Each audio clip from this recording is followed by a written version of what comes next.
Question mark? This is a secret.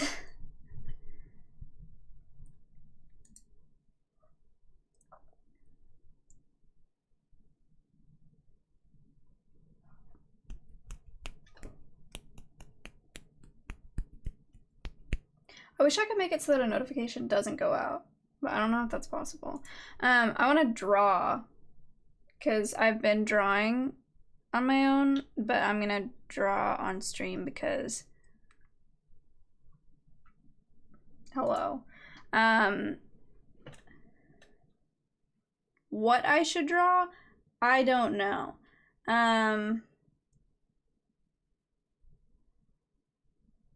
Why did Aki get why did he get timed out for that?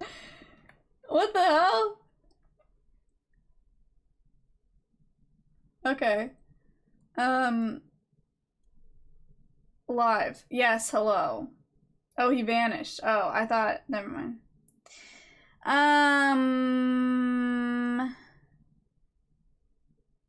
Nuclear armed hog with the 11 months. Sheesh. Thank you so much. Oh my god, Spoon! Who the fuck are you? What the hell? Didn't recognize you through all that fucking shit coming out of your mouth. So, I've been sitting here. I've been sitting here. What have I been doing? Celeron, my alerts are muted. Solorion with the tier 1 for 10 months. Jack Nicholson with the 5 months. Thank you so much. I have a presentation tomorrow morning at 8 a.m. And then I have another presentation and a report due on Friday. And then I have an essay and another hour-long presentation for the 19th. Due the 19th. Holy shit. Oh, my alerts are all fucked up because of a thing. But Andrew with the Twitch Prime, Michigan dude with 10 months, he said hi chat. And Sir Lancelot with 3 months, thank you so much. He said, I'm not gonna read that. I'm very confused by that. So, yeah, what do you do for an hour-long presentation? That's a great question. I have to talk about a chapter from a book. It's literally it, from a textbook. For an hour. With 4 other people. Skull, what up? Anjo, thanks for gifting a sub. Appreciate it. People Pog, wow. Can you read the chapter for an hour? No, unfortunately. So I don't know why I'm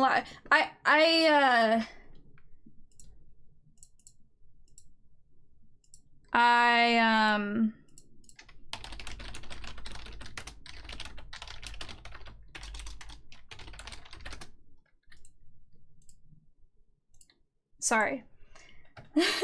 Was it a mistake? No. But I don't know if this is a good idea because I may be I don't know what I have to do. I'm so lost right now.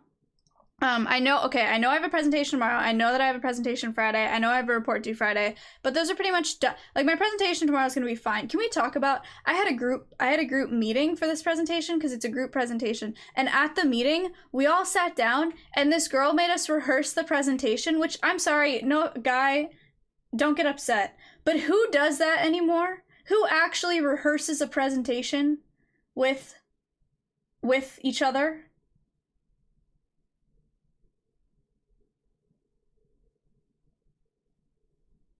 Smart people? No, guy, plug your ears. It was such a waste of time. I walked my ass all the way to the library, and that college kids care about their grades. Yeah, it's because she got a 50 on the midterm.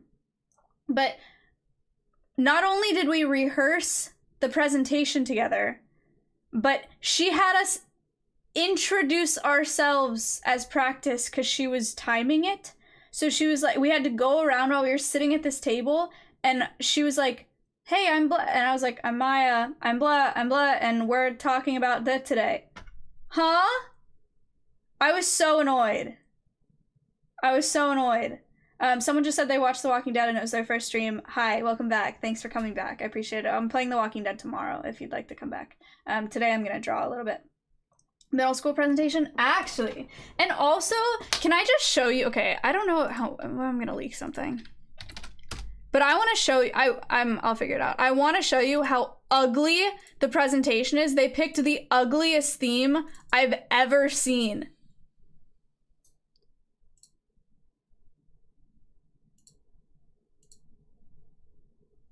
Look at this. I want to make sure, hang on. No, I'm gonna leak something. Fuck. Here, wait.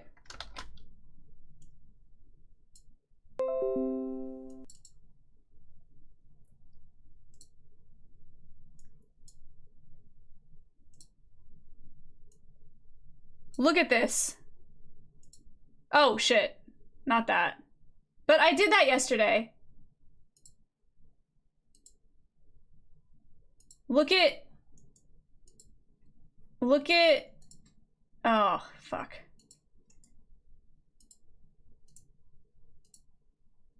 Look at... God damn it.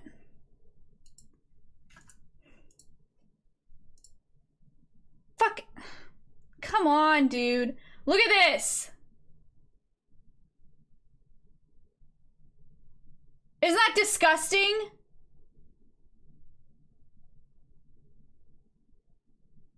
It's fine? Huh? You think this looks like a good slide? I think it's so ugly, dude. I think it's so ugly. No. Oh, now it's there. Great.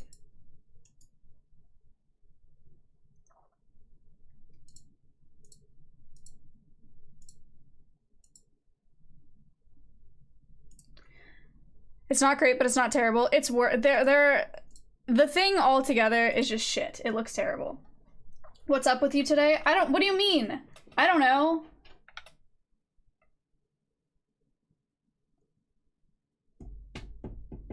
Hello, Slick.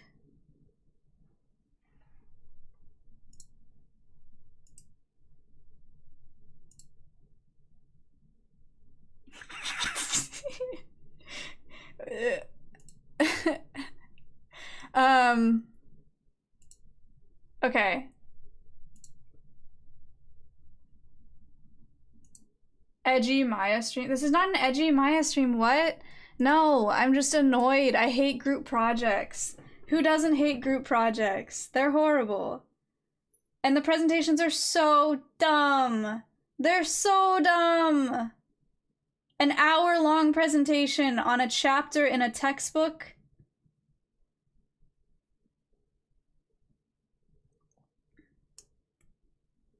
A presentation on social media platforms. Facebook versus Twitter. Which one's better? Why?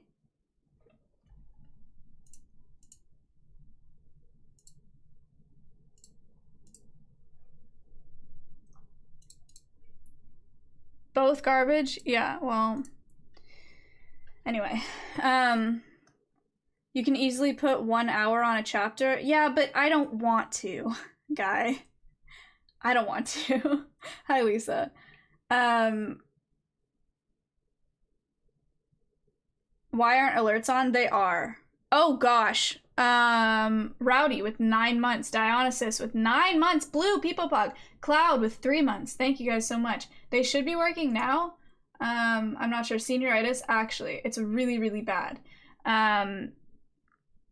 It's really bad. I forget, there were other things that I was gonna, I'm like, the presentation tomorrow is like 10 minutes. And then, 10 minutes tomorrow, 20 minutes Friday, an hour,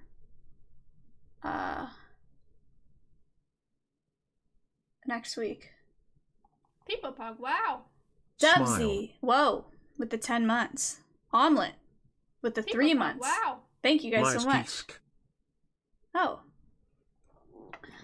So, yeah, I don't remember what I was going to talk about.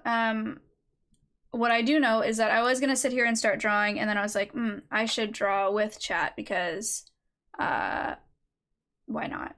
All right, so that's the plan. When are you going to Austin? This weekend.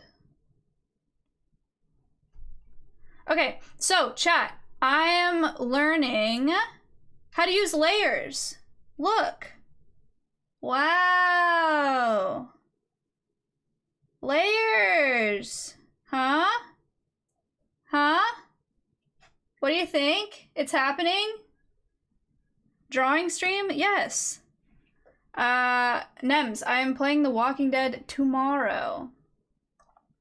Nem's actually toxic, by the way. A girl was on Miz's stream, or he was watching a clip of a girl, and I see Nems amidst the spam of just shit, and Nems ats Miz and goes, fix her PC. Nems?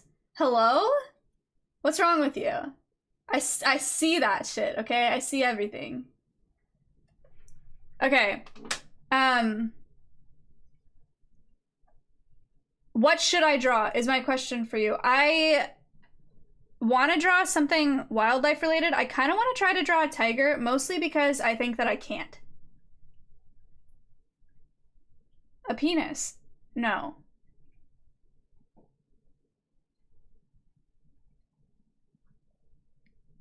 A manatee. Draw an ogre because he has layers.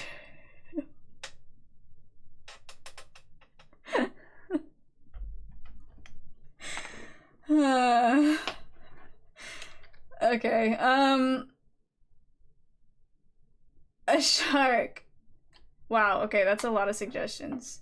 I also kind of want to watch the Wreckful documentary. I know everybody's watched it, and I know Miz just watched it, but I watched a little bit of it on Miz's stream, and I was like, I kind of want to watch this, because it's way more interesting than I thought it would be.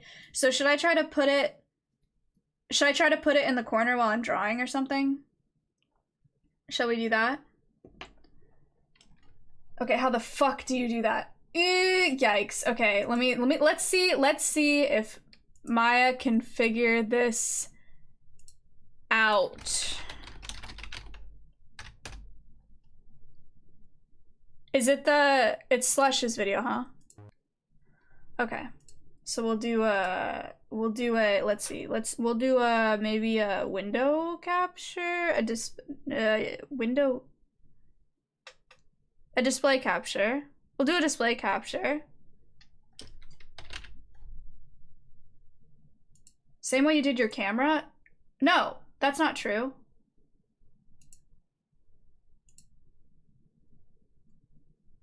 Okay, hold.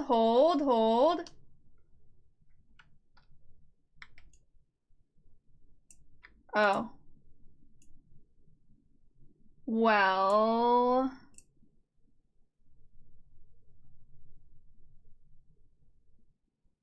I mean, this could work, right? Is this big enough?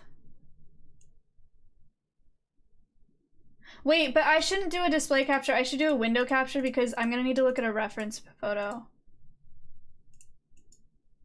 I'm learning! Wow! Oh, I fucked something up. I accidentally removed something that I wasn't supposed to remove. Okay, so maybe I'm not learning. I don't know what I just removed, but I'm sorry if I just fucked something up for actually everybody. I don't know what I did. Peepopog, wow. I'm a sub Peepopog. Pandemonium.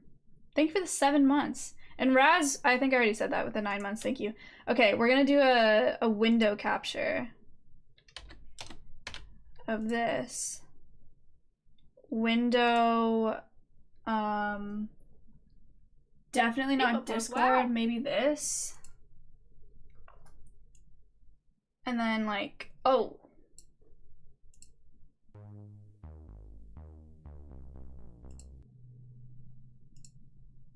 Huh. At this tournament would be 1. Why is it like that? Why is it black?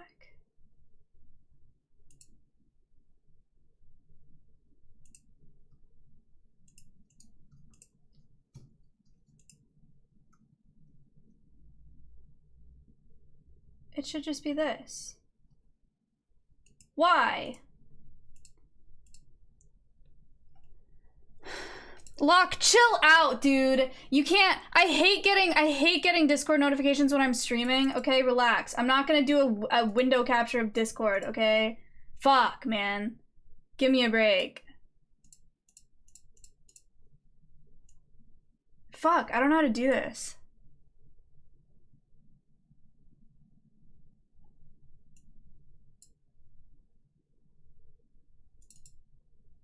Okay, well, display capture was working. Should we just do that instead? And I'll put a reference picture on my phone. That's super annoying.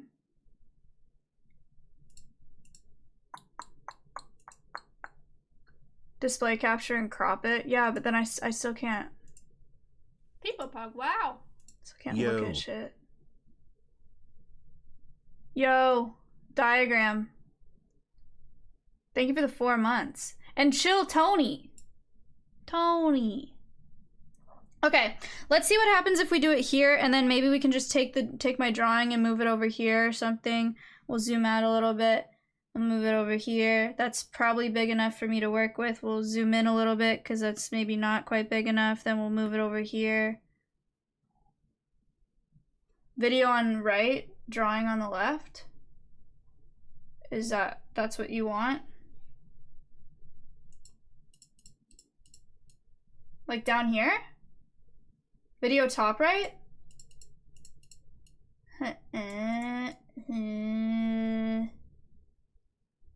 Here? Oh, cover my camera with the video. I see.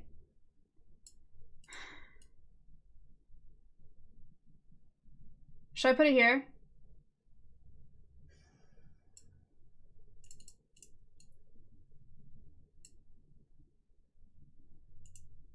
Is this big enough? The documentary? Or should it be bigger?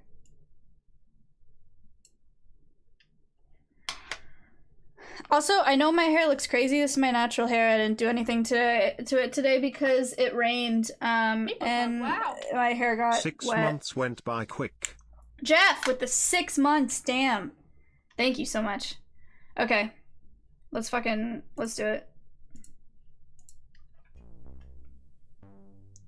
I have to look up a reference picture on my phone. Who is Reckful? So. To some, he's a Twitch veteran, one of the original best streamers and a staple of his community. To many popular streamers, he's a friend, a respected peer. Reckful is so many things to so many people. The impact that he's had on his community, the people who watch him, and the people in his life is profound. People pog, But wow. not everyone knows Thanks, who Botox. Reckful is, so Don't call me Mango. if you don't, then let me make this one thing clear. This is not just the history of a Twitch streamer. This is the life of Byron Bernstein. Missed herself. I wasn't in that. I'm not in this video, am I? Our story begins on May 8th, 1989. You were? when What? Itamar and Judith Bernstein. Here? Why? Huh? People who watch him and the people in his life is profound. But not everyone knows who Reckful is, so if you don't, then let me make this one thing clear. This is not just the history of a Twitch streamer. This is the life Dr. of K. Byron Bernstein. Did I miss it again? Really? Our story begins on May 8th, Atlas. 1989, when Itamar and Judith Bernstein With had 5 their third subs. son, Byron, the youngest after his 2 older brothers, Guy Thank you and so Yuri. much. When Byron was 2 years old, It's at the family beginning? moved Or from so it's a Israel sushi to clip? America. Okay. His brothers, more That's than fine. 8 years older than him, grew up in Tel Aviv, but Byron would spend his formative childhood years in California. His family had a great deal of influence on the kind of person that he Is would it grow still up too to be. quiet? His father was a lawyer, a writer, and spoke multiple languages. His influence taught Byron to value intellectualism and ambition, and his brothers introduced him to a world of video games and technology that would change his life in ways that none of them could imagine. When Byron was only 4, his older brother Guy let him play the game Doom, hacking the final level so that he could actually beat it. They also introduced him to the Super Nintendo, where he would play one of his favorite games of all time, Secret of Mana. But it wouldn't be until 1999 that Byron would get his first taste of the massive multiplayer online genre. That's what MMO stands for? That would one day come to define his career. Wow! See, his middle brother Gary had this idea of taking the Pokemon IP and turning it into an MMO. And in order to do that, he would need some experience with playing one. The clerk at the store strongly recommended that they went with the game Asheron's Call. So they did. And with that simple, impromptu decision, Byron's life... When I started Twitch, y'all would have said, learning, Pog. Oh, see, we got one. Volus, thank you. And now it's all just Papagas and question marks, and you guys have changed, okay? ...was put on a path that would one day lead to him becoming Wreckful. He made an account under the name Antiparazzi, a play on words in Hebrew, and with his terrible dial-up internet, he was off on his first massive multiplayer online adventure. Asheron's Call was an MMO that focused a lot on combat, which of course meant fighting other players. See, in this game, you could identify yourself as a player killer, or a PK. And if you were a PK, then you were free to attack any other player that was also a PK. And as such, they were free to attack you. And Byron Bernstein, well, he just happened to be a PK.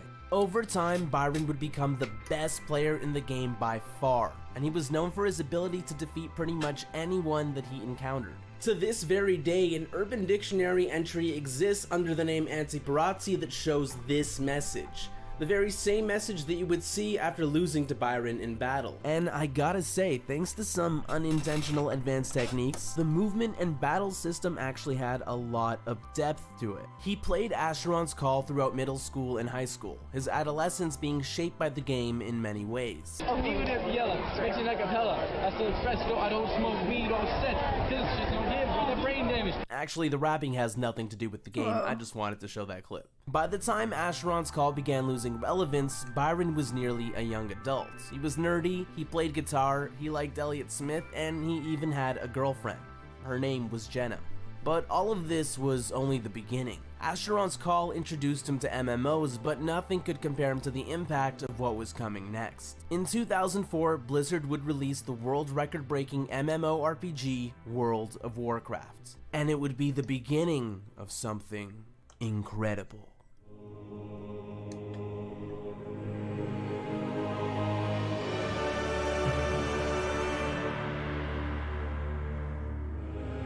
Wow.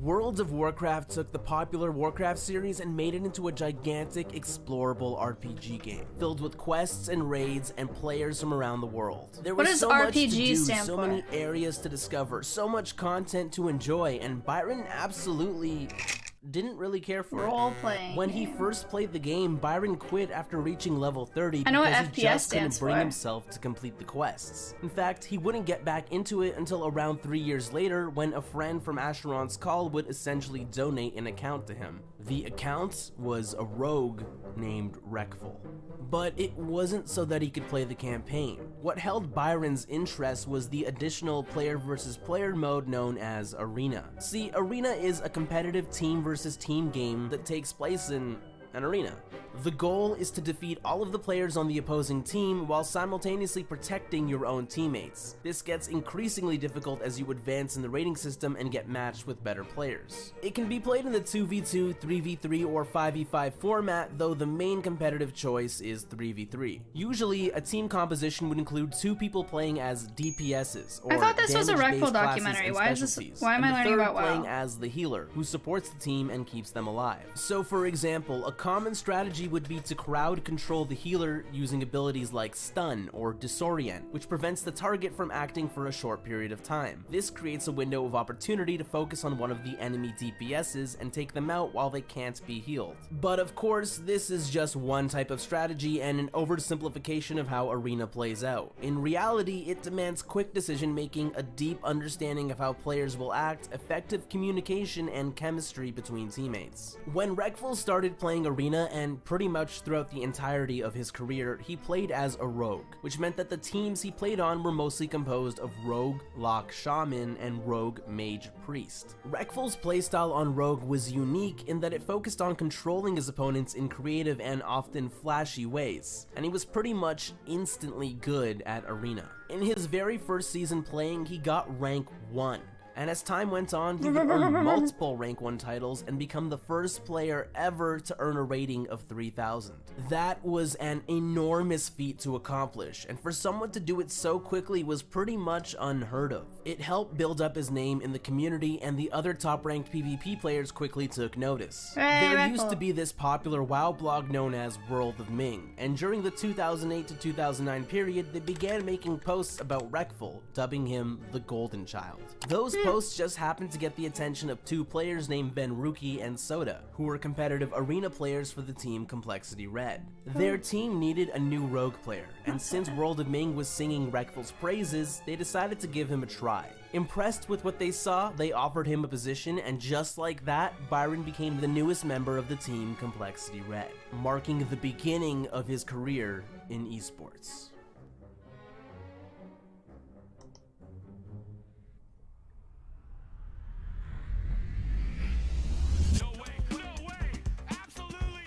Let's go ahead and listen in on Complexity Red. With Complexity Gaming, Reckful got to compete around America at multiple MLG tournaments. At their first event, the team finished in 3rd place, and what's more impressive is that they defeated every single other team that had a rogue player on it. Between 2009 and 2011, they managed to achieve multiple top 3 placings at these events, including a 1st place finish at the 2010 MLG Pro Circuit in DC. And for many people, these events were their first chance to see what Byron was like in person, whether that be through attending the events or through tournament coverage that would get posted onto YouTube. But see, back then, the esports industry was not quite what it is today. It was a lot more common for players to financially get the short end of the stick. During his time with Complexity, Reckful earned a whopping salary of $0 from the team. And as part of their contract, they also made sure that Byron was not allowed to post his own WoW videos onto YouTube. Instead, Complexity Gaming would post them on his behalf. And that turned out to be a pretty sweet deal for the organization, because in 2010, Byron made his first compilation video, Reckful 1 Shadow Dance, and it went on to become one of the most viewed World of Warcraft videos of all time. The video single-handedly rocket launched Reckful into mainstream World of Warcraft fame. His follow-up videos, Reckful 2 and Reckful 3, which were released in 2010 and 2011 respectively, only served to further increase his already growing online presence. But to Reckful, what mattered most was the competition. You have to keep in mind that WoW Arena tournaments were not exactly a frequent occurrence back then. It's not like Counter-Strike or Halo or fighting games where each year was full of so many opportunities to prove yourself. Reckful only got to compete on the big stage a handful of times in the years that he was active, so each opportunity mattered that much more to him. And for anyone that was serious about competing in World of Warcraft, there was no higher honor than winning BlizzCon. It's the WoW players version of the Super Bowl. It is the biggest event. It is the highest paying event, which is still a very low paying event, but it is the highest paying event for World of Warcraft all year. You know, you have these arena players, and I think this is the same with PvP in any game, but WoW, I think, does have its own little unique brand and, you know, version of people that are competitive on a level that I think might be higher than a number of other games, because not only are they invested in a game that they've probably played for 10 years, this is something that very few games can say they have, aside from something like Counter-Strike or something similar to that. But to some degree, I think that a lot of people, and I believe Reckful was probably included in this, have an emotional attachment to their character. Like, they really care about their character. So winning that is like, it's the pinnacle. It's the apex accomplishment of a WoW PvPer. Winning BlizzCon is, as I said, it's like winning the Super Bowl for a WoW player. In order to get invited to BlizzCon, one's team needs to earn a top 8 spot in a server known as the Arena Tournament Realm. That qualifies them for a regional invitational tournament where the top 2 placing teams there go to BlizzCon. It should come as no surprise that in the Arena Tournament Realm, Reckful and his team had earned the #1 spot that season. But for one reason or another, Reckful's teammates couldn't attend the regional, which meant that if he wanted to attend BlizzCon, he would have to create a new team with new teammates and once again make top 8 in the server to qualify for regionals. Doing this meant that he had to forfeit his rank 1 title, which was a big deal, but in exchange, he would get a chance to qualify for BlizzCon and win the whole thing. He finds good teammates, how much do you and win at together BlizzCon? they do manage to qualify for the regional, the North American Battle.net Invitational of 2011. If they can make top 2 at this tournament, they will be invited to compete at BlizzCon. First up, Reckful's team faces off against a team known as Special Tactics, and right off the bat, they lose. But the tournament rule set was double elimination, so if they can just make it to grand finals, they can still secure a top 2 position. They press on through the losers bracket and eventually make their way to losers semifinals, where they would once again come face to face with Special Tactics, the team that beat them in round 1. And their rematch would live on in infamy. Special Tactics' strategy at this tournament was to abuse a rule that allows teams to win based on total damage output. This rule usually didn't exist at tournaments, but Blizzard made an adjustment to the rule set specifically for BlizzCon. So while the other teams were focused on eliminating players, Special Tactics was trying to run the clock and win based on total damage output. Right as each game started, their team would immediately create distance and try to keep that distance for the next 25 minutes. And Reckful was particularly upset by this strategy. To get to this moment, he forfeited his rank 1 title and entered the regional with people he never usually played with, just so he could have a chance to win BlizzCon. But now, standing in his way was a team that had already beaten him once in bracket and was using a cheesy and frustrating strategy to win. Their match begins. 2 long games go by, each team claiming a victory, putting the score at 1-1. Every battle is slow and grueling. Game 3 starts and the mixture of emotion, adrenaline, and frustration becomes evident across Byron's face. Finally, after so much defensive play, an opportunity arises for Reckful's team to kill the enemy healer. And as all this happens, he erupts into a furious, triumphant scream. Look at Dizzy taking a ton of damage right there. Maybe this is their new strat that they're gonna work with. He drops that totem, but Dizzy would have kicked on healing surge. There's a grip, is that a grounded grip? Oh, he did it! Wow, no grip peel from Reckful. Alex trying his best to peel, but the team of Complexity really coming out strong here on Dizzy. And Dizzy going down to 15k, absolutely nothing left. Thank you. Calling, please kill him. Goes into Ghost Wolf, into a stun, out of it. There's that late trinket, but still goes down in the middle of the ring.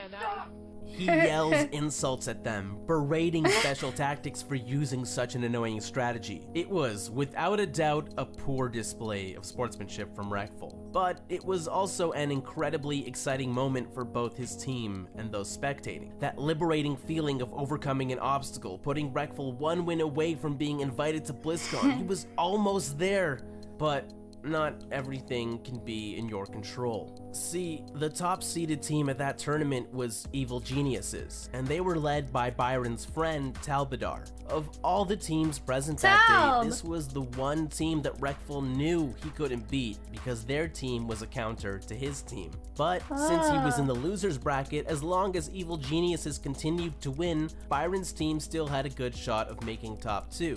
Unless, of course, an underdog team manages to beat Evil Geniuses. As fate would have it, that's exactly what happened, and Byron would have to face the one team in bracket that he had no chance against. As expected, they lost, falling 1 win short of being invited to BlizzCon. It was a shattering defeat. It was heartbreaking, and it truly left an impact on Byron that would not easily be forgotten. But some how they beat Talbadar, Azale, and Sidu. I don't know how the Talbot, Azale, and Sidu lost that first time. It pissed me off. And then I had to play against Talbadar, the one team I couldn't beat, in the whole tournament, and I just have to get top 2. And then, of course, I lose, and then I'm knocked out. And I don't get to go to BlizzCon. which is all I wanted to do, and this is at my absolute peak when I'm really good. I actually remember, like, I had this really sad face on when I had to, they come, like, Azale comes and like, shakes my hand, and Sidu, and, like, they're all smiling, and I'm just like, I'm like this.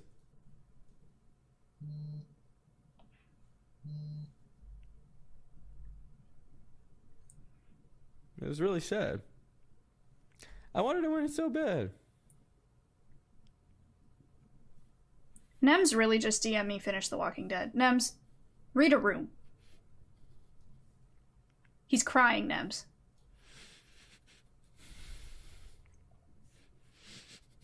I didn't even know I had emotions to this. That's crazy.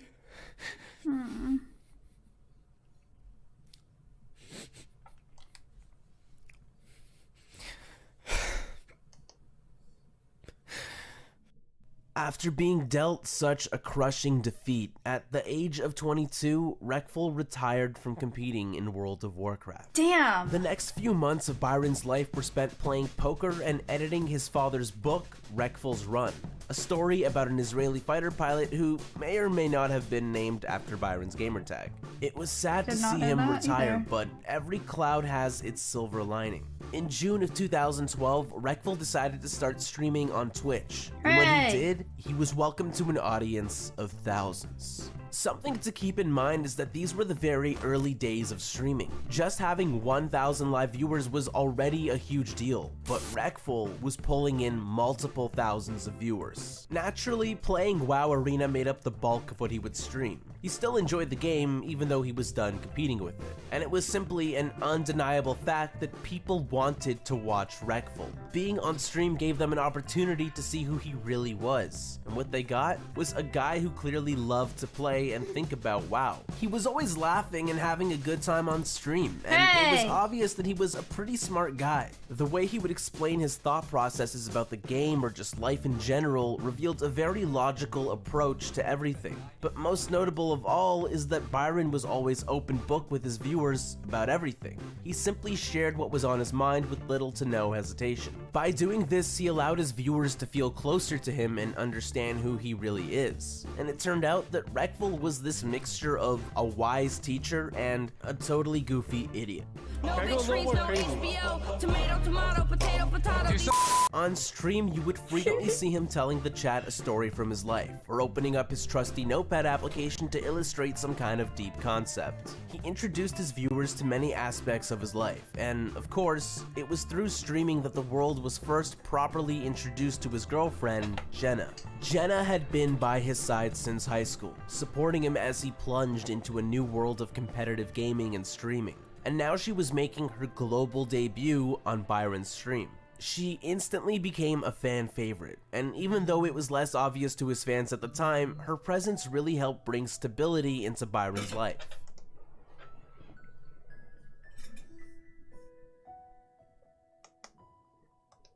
I thought her name was... Never mind.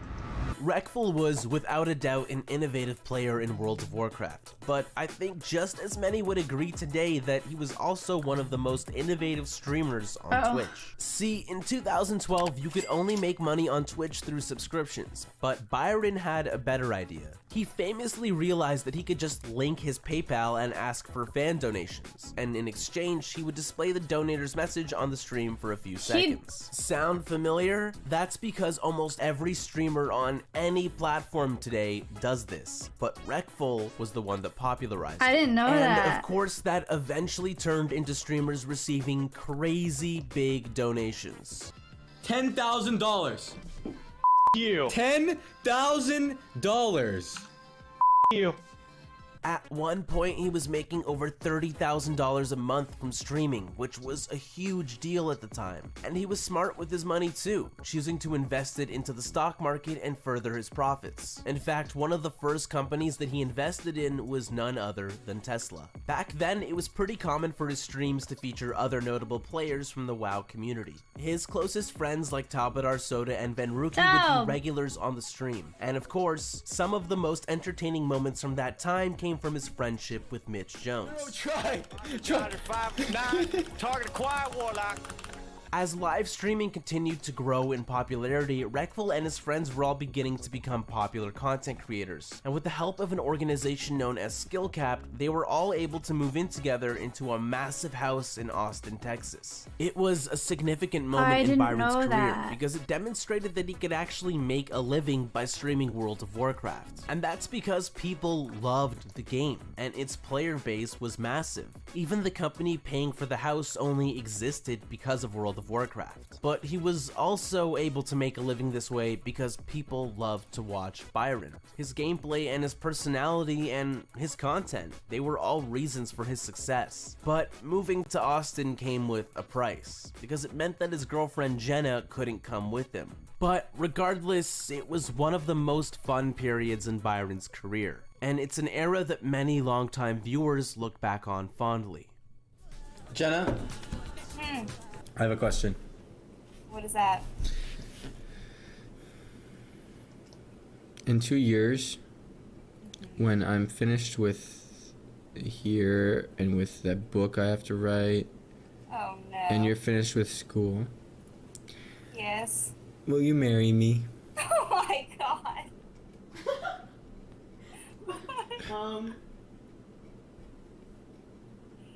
Duh. Really? Yes. For sure you'll marry me? Yes. No. That was easy. It sounded harder in the movies and stuff. Practically married already. How long were they together for? After a little over a year of streaming World of Warcraft, things on Byron's stream got a little 9 shake-up when he years? started playing a new game. In late 2013, Blizzard released the beta for their new game called Hearthstone, and it fit Redfall perfectly. Having spent the vast majority of his years playing WoW and Asheron's Call, Byron was exceptionally skilled with the keyboard, but not so much with a mouse. So any game that required a great degree of mechanical skill with the mouse, like a shooter for example, automatically put him at a great disadvantage. But a card game where every action is strategic and the crux of the game is more about brain power than speed, well, that fit Byron perfectly. The game itself was simple. Both players start with 30 health, and they can use the various cards they pick up from their deck to inflict damage onto the opposing player or onto one of the opposing player's cards. And each turn, the player has a limited amount of energy that can be spent. The game quickly became one of the main attractions of his stream, and he would often play Hearthstone more than he would play World of Warcraft. His popularity on Twitch and his fame among the Warcraft community came with some perks, because in November of 2013, he was one of 8 players invited by Blizzard themselves to compete at the Hearthstone Innkeepers Invitational Tournament at BlizzCon. Yeah, that's right. 2 years after failing to make it into BlizzCon, Reckful was now finally attending, but as a Hearthstone player. It may not have been for World of Warcraft like he originally wanted, but this was a shot for Byron to redeem himself. Another chance for him to finally win BlizzCon, even if it was for a completely different game. And he didn't know it yet, but his performance at this tournament would be one for the ages. His first match was up against Day 9, a notable player from the StarCraft community. They go back and forth for the first 2 games, but then after that, Reckful dominates the remainder of their set. He advances to the next round where he would play against Kripartian, a player who was at the time mostly known for World of Warcraft and Diablo 3, but would eventually become one of the most popular Hearthstone streamers on Twitch. It was game 1 best of 5. Byron, with his early Freeze Mage deck, has explosive power but a weak defense. Things were looking pretty bad for Byron, but then suddenly there was an opportunity. See, his opponent Kripartian had 14 health left, and Reckful, in his hand, had the cards Pyroblast and Frostbite, which deal a combined total of 15 damage. So in other words, by playing those 2 cards, he could have won the game. He fails to notice that he has lethal damage in his hand. Instead, he does this. And ladies and gentlemen, there's Frostbolt. We have Pyroblast up there as well. He throws out the Cold Light Oracle. The thing is, he can afford to. He's got 2 ice blocks in his hand. He doesn't have to do anything right now. He's going to play a second Cold Light Oracle. He's actually going to flood his opponent's hand to maximum right there. And then goes on to lose the game. And that's not going to be enough. GG! And Kripartian takes game number 1 here in our second semifinal of the BlizzCon 2013. I didn't know that it was like an accident, or that he... And then the whole set. getting knocked out of the tournament by Kriparian. All because of this really stupid mistake. Byron not only fails to redeem himself, but also embarrasses himself in front of everybody. In fact, he was so embarrassed and ashamed that he stopped streaming for months. What? Now, that would have been bad enough on its own, but because he was a Twitch streamer, the unavoidable happened. It became a meme.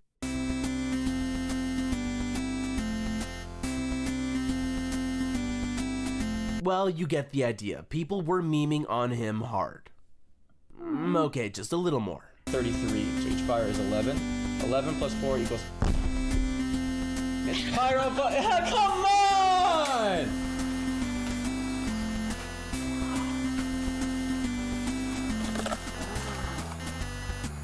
I still don't completely get it, but that now makes a little bit more sense to me. Realistically, the mistake itself could have happened to anyone. Even the commentators said nothing at the time. But regardless, missing lethal has since become a staple joke in Rekville's community. A few months later, in the summer of 2014, Byron moved out of the skill-capped gaming house and into a new house with Talbadar and Soda. And for many, this would feel like the end of an era. And in many ways, it would be. Because as he entered the next phase of his career, for the first time since it all began, things would start to take a turn for the worse. Oh, Zombie Chow hits him for 5. Yeah. Oh my god, I'm so wasted. I'm actually drunk, guys. God damn it. He said That shwasted. game was bullshit. That was BlizzCon all over again. It's very sad for everyone. Don't worry. It's fine. We'll play another one. Delete that from your memory. Oh, Tides, you might have lethal. Okay. But she doesn't even want to sit on us anymore because we missed lethal. Oh, damn. Oh, damn. Just imagine tuning in... Memory. Right. I'm actually drunk, guys. God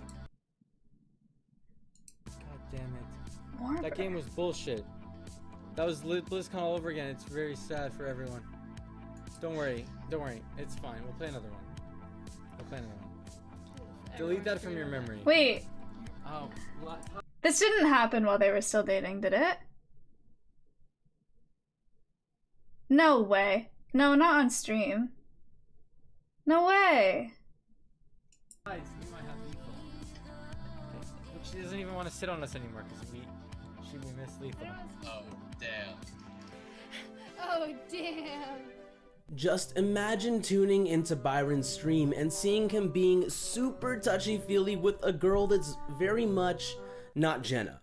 From the clip, it seems like she doesn't want to be seen this way on camera either. She continuously tries to keep her face hidden from the stream. And then of course there's that last bit where she goes, Her name is Morber Please, or Michelle, and this wouldn't be the only time that her and Byron appeared together on stream doing stuff like this. At that point in time, Jenna was still in school and quote-unquote engaged to Byron. The two of them had previously agreed to have an open relationship so long as she got to approve anyone that he got together with. And that was the justification that he used when his fans questioned his behavior on stream. And yeah, he was absolutely justified since she said she was okay with them being together. But to put it on display like that for everyone to see, well, it just made a chunk of his fan base question the kind of person that Rekville really was. But if there was something you couldn't question, it was how Byron was spending his money. During his brief hiatus from earlier in the year, Byron was earning huge on investments. What started as profit from streaming and getting paid to boost other people's WoW accounts was slowly becoming hundreds of thousands of dollars. By October 2014, he was already making so much money that losing over $100,000 on a company going bankrupt hardly even fazed him. And though his time away from Twitch came at the cost of being the #1 Hearthstone streamer, he was still regularly one of the biggest channels in the section. Plus, he would still regularly play World of Warcraft as well. Or at least, he did until something went terribly wrong. See, one of his viewers offered Byron the opportunity to play Arena on his fully leveled Paladin account. Having never had the chance to play as that class before, Byron was all in. However, this got the attention of Blizzard, and they did not take to it favorably. They recognized it as a breach of their terms of service, and as a punishment, they permanently banned Red Bull from World of Warcraft completely. Oh, And what they the fuck? did this on Christmas Day. Merry Christmas, Byron. Oh my god. Byron was suddenly barred from playing the game that he loved and that Wait, held is he so still? much He still significance can't in his play? life. Blizzard's reaction to all Gone, of this thank you seemed for the 3 unfair. months. They claimed he was trying to boost the rating of an account that wasn't his, but Wow, that that's clearly fucked up. wasn't the case. However, on the flip side, he had been quietly boosting people's WoW accounts while off stream for quite some time now. So in some ways, he was well overdue for a suspension of some kind. But a permanent ban? Not even the player who lent him the account that day received a permanent ban. It was unfortunate to say the least, especially for someone who had put so much time into that game and who contributed to its community and viewership with his streams and videos. People were upset when this happened, and to this day his fans want him unbanned. In fact, even as recently as 2019, content creators getting banned from their respective games has been a point of controversy. So yeah, things had been going in a slightly negative direction. But what Byron didn't know was that this was only the beginning of troubling times for him. And the thing about this period in his life is that all the ways in which things got worse for him were always self-inflicted. A few weeks after he got banned from WoW, Reckful went to PAX South, a gaming convention in Texas. While there, he hopped on an H1Z1 setup built for streamers. He mostly just played the game and chilled with people from the convention during his stream. At some point, however, his chat spotted a girl in a Link cosplay, and immediately encouraged him to bring her on stream. So he did. And that would be the first time that Byron met Blue. The moment that she played the ocarina for him, Byron was in love. What? Or at least what he interpreted as love. She stayed and talked for a little while, and they did a playful kiss or two, and then she left. The stream goes on, Byron kisses a few more people for some reason, plays a little more H1Z1, and then, just as he was wrapping up, Blue comes back. They talk a little bit more, and then shortly after, this happens. Is she leechy or what? Okay, I'll see you after. Okay. See you later. Bye. Bye. Oh. Byron kisses her again, but this time it was much more intimate. This time it felt serious. The stream ends and Byron spends the evening hanging out with Blue. Okay, so you're probably wondering, how does this make his life worse? Why is this any of our business? Well, the simple answer is, because Byron chose to make this a part of his public life, it became everyone's business. And it would force him to deal with the consequences of making it everyone's business. From the perspective of his viewers, it made him look terrible. This time, he was definitely cheating on his girlfriend of 9 years in front of thousands of people, and he doesn't appear to be all too remorseful about it She either. knew, right? And in I don't terms of his understand. relationship with Jenna, this was Why the were they straw still that broke together? the camel's back. It caused many of his fans to completely lose their respect for him, and mean, some she even didn't stopped know. watching entirely. Of course, what they didn't know was that Byron had been growing unhappy with his long-distance relationship for quite some time. In his eyes, the breakup was inevitable, and he just simply didn't know how to go about ending it. However, his viewers didn't know any of that, and they were appalled by his actions. And to make matters worse, in what is probably one of the worst moves I've ever seen from anyone on Twitch, Byron has a post-breakup phone call with Jenna on stream, and it's a nightmare. I was under the impression that we were moving in together in the summer. I had my heart set on that. Did she know it was told on that stream? Multiple times. I was told multiple times that you were done with all the girls, you were done with all the bullshit, you were ready to do this with me, and then I had to find out through Twitch that you're dating some girl that you met 2 weeks ago, and the worst part is that you didn't even have the decency to tell me. And regardless of if you hooked up with her or not, you were still had intentions There were intentions there. You posted Well, I told pictures. you we had been kissing and mocked stuff, my but we hadn't had. relationship. You put a picture up of you kissing her and said, "Love Jenna, but love this GIF." How do you think that makes me feel? I'm away at school, getting an education, thinking that I'm going to come live with my boyfriend in the summer, and you're off gallivanting around with other women. Well, I'm waiting Jenna. here for you. How do you think Jenna, that fucking makes me I don't feel? like. Okay.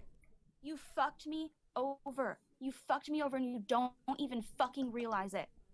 I haven't lied to you in this whole thing going on. I haven't lied to you. You admitted that, right? Okay. Didn't lie to you. Anytime you asked something, I said the truth. You asked if we had hooked up. I said yes. You just read it out loud. Okay.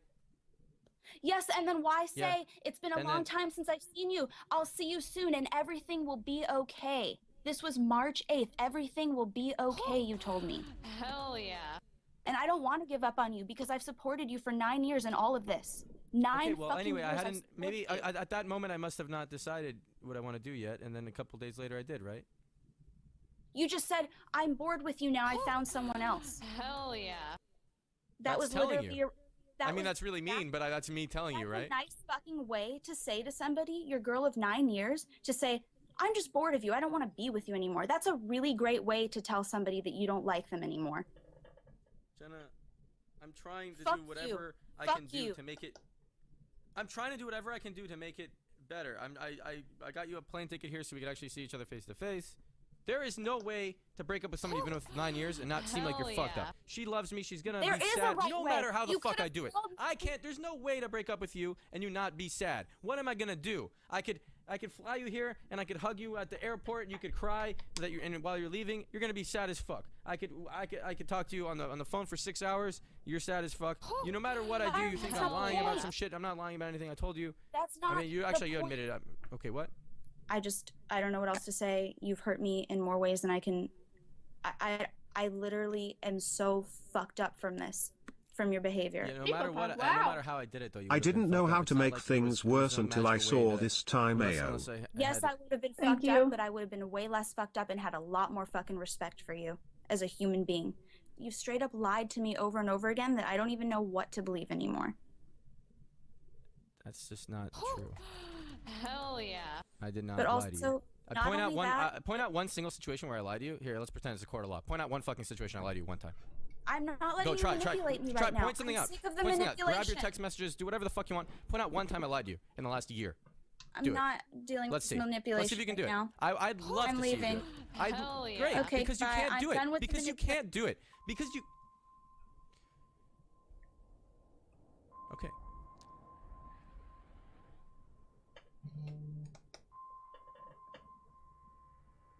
There's not much that I can say that this clip doesn't already say for me. This was Wreckful at his worst, and it turned a lot of people against him. And who could blame them? I mean, what a jerk.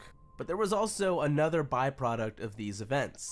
Because Wreckful's viewers cared about Jenna, they almost immediately hated Blue. In their eyes, she was essentially a homewrecker, and they were very vocal about their disdain. And since Byron had begun dating her, his fanbase was quick to let her know that they didn't like her. And here's the reason that this is such a big negative for Byron. Byron hated the drama. In fact, Byron hates drama in general, but now he was surrounded by it. And it was a direct result of his own actions. He poisoned his own environment. That is how his life got worse. The stress and anxiety of his personal life challenges becoming so public was increasingly overwhelming. Unfortunately for Byron, the drama that had begun surrounding his life would later become inescapable. But for now, he would do what he could to find relief. And so, once again, he took a break from streaming.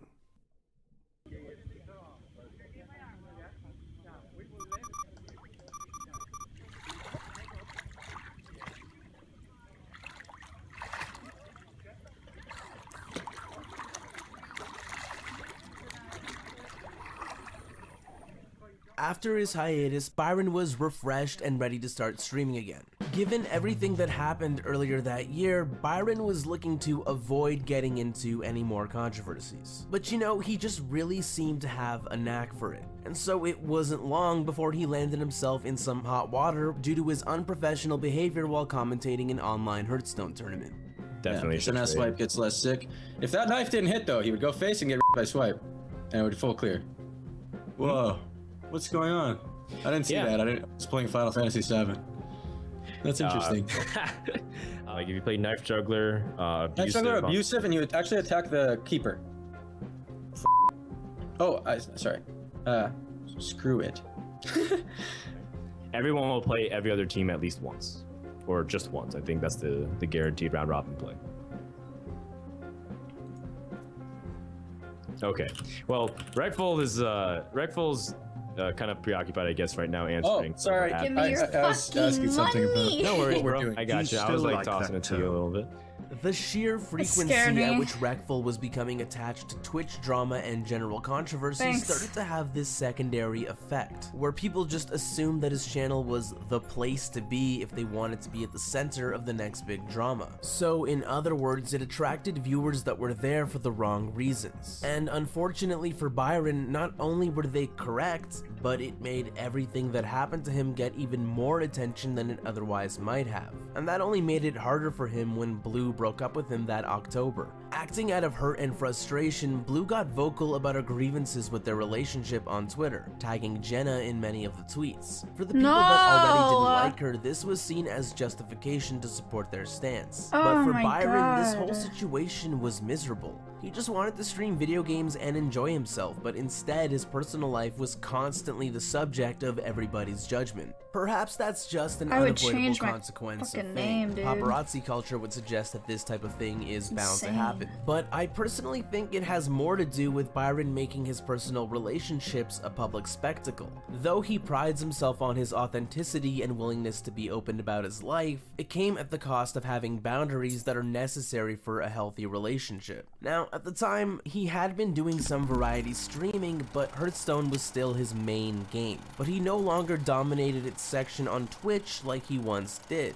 That title now belonged to a streamer named MayaHiga.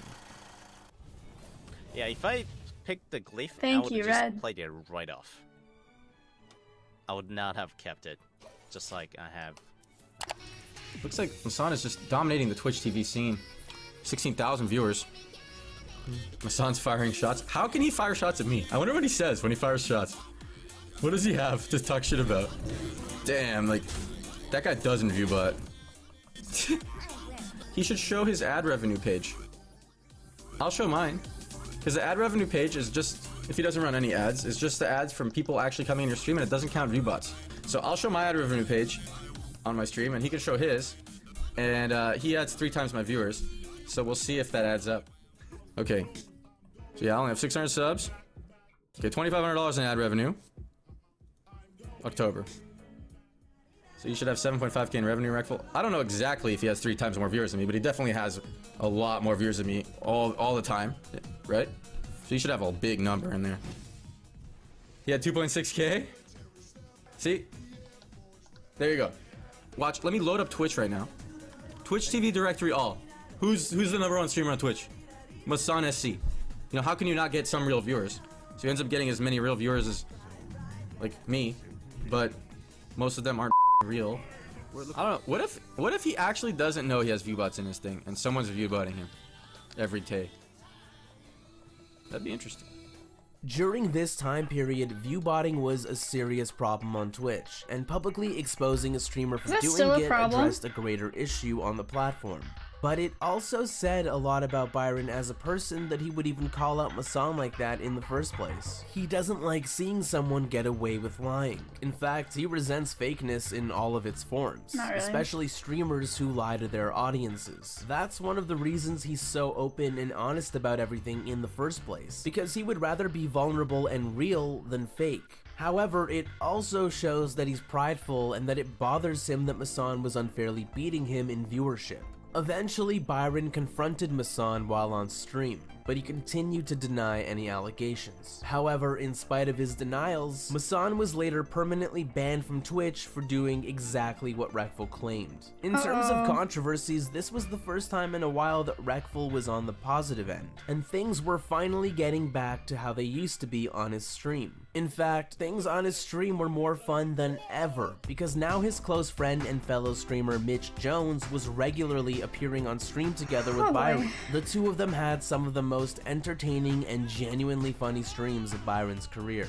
And Mitch was more than just a streamer friend to Byron. They were close friends that had known each other for years, and Mitch was someone that Byron knew he could trust. But Mitch was known for doing stupid and reckless things, often at Byron's expense. In early 2016, Byron and Blue were back on better terms, and out of great generosity, Byron bought her a brand new $30,000 car. Learning from his past mistakes, he chose to keep it hidden from the stream.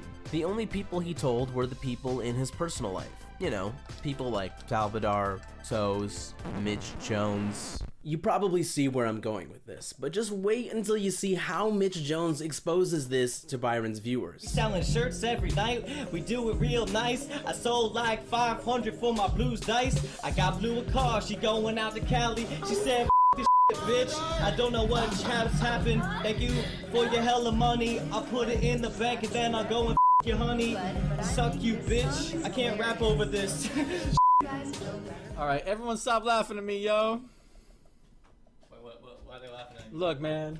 Look at the chat, though. Oh, my bad, though. I don't know what I said. Oh, shit. That's right. Mitch Jones accidentally freestyle rapped that Reckful bought a car for Blue. That is hilarious. The reaction from his chat was exactly what you would expect it to be. Now, Byron understood that it was probably an accident and ultimately didn't get too mad at Mitch. But the thing about Mitch is that he does stupid and reckless things. And so thanks to his lack of discretion, Byron was once again the center of Twitch drama. And of course, every single time that he streamed after that, or every single time that Blue was mentioned, the chat would just start spamming 30K over and over again. I feel bad, dude. My bad, bro.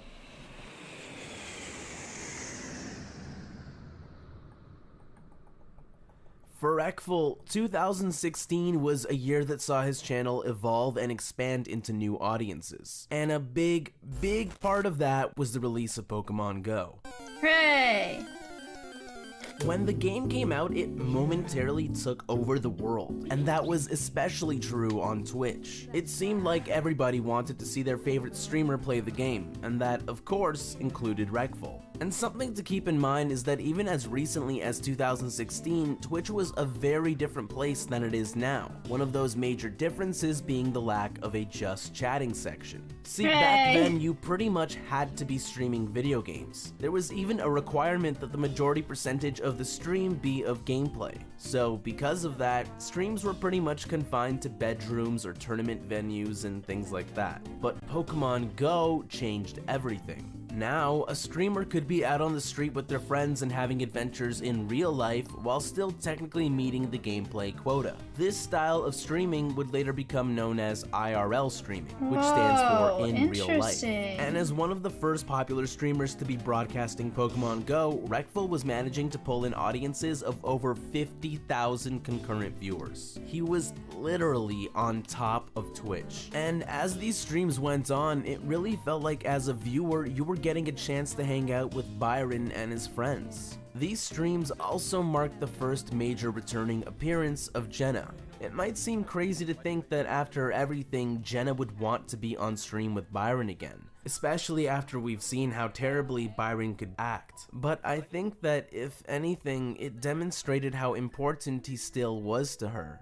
Byron is far from a perfect person, but he had since shown remorse for how he handled things with Jenna. And I like to think that part of the reason that she was willing to spend time with him again was because she recognized his desire to be better.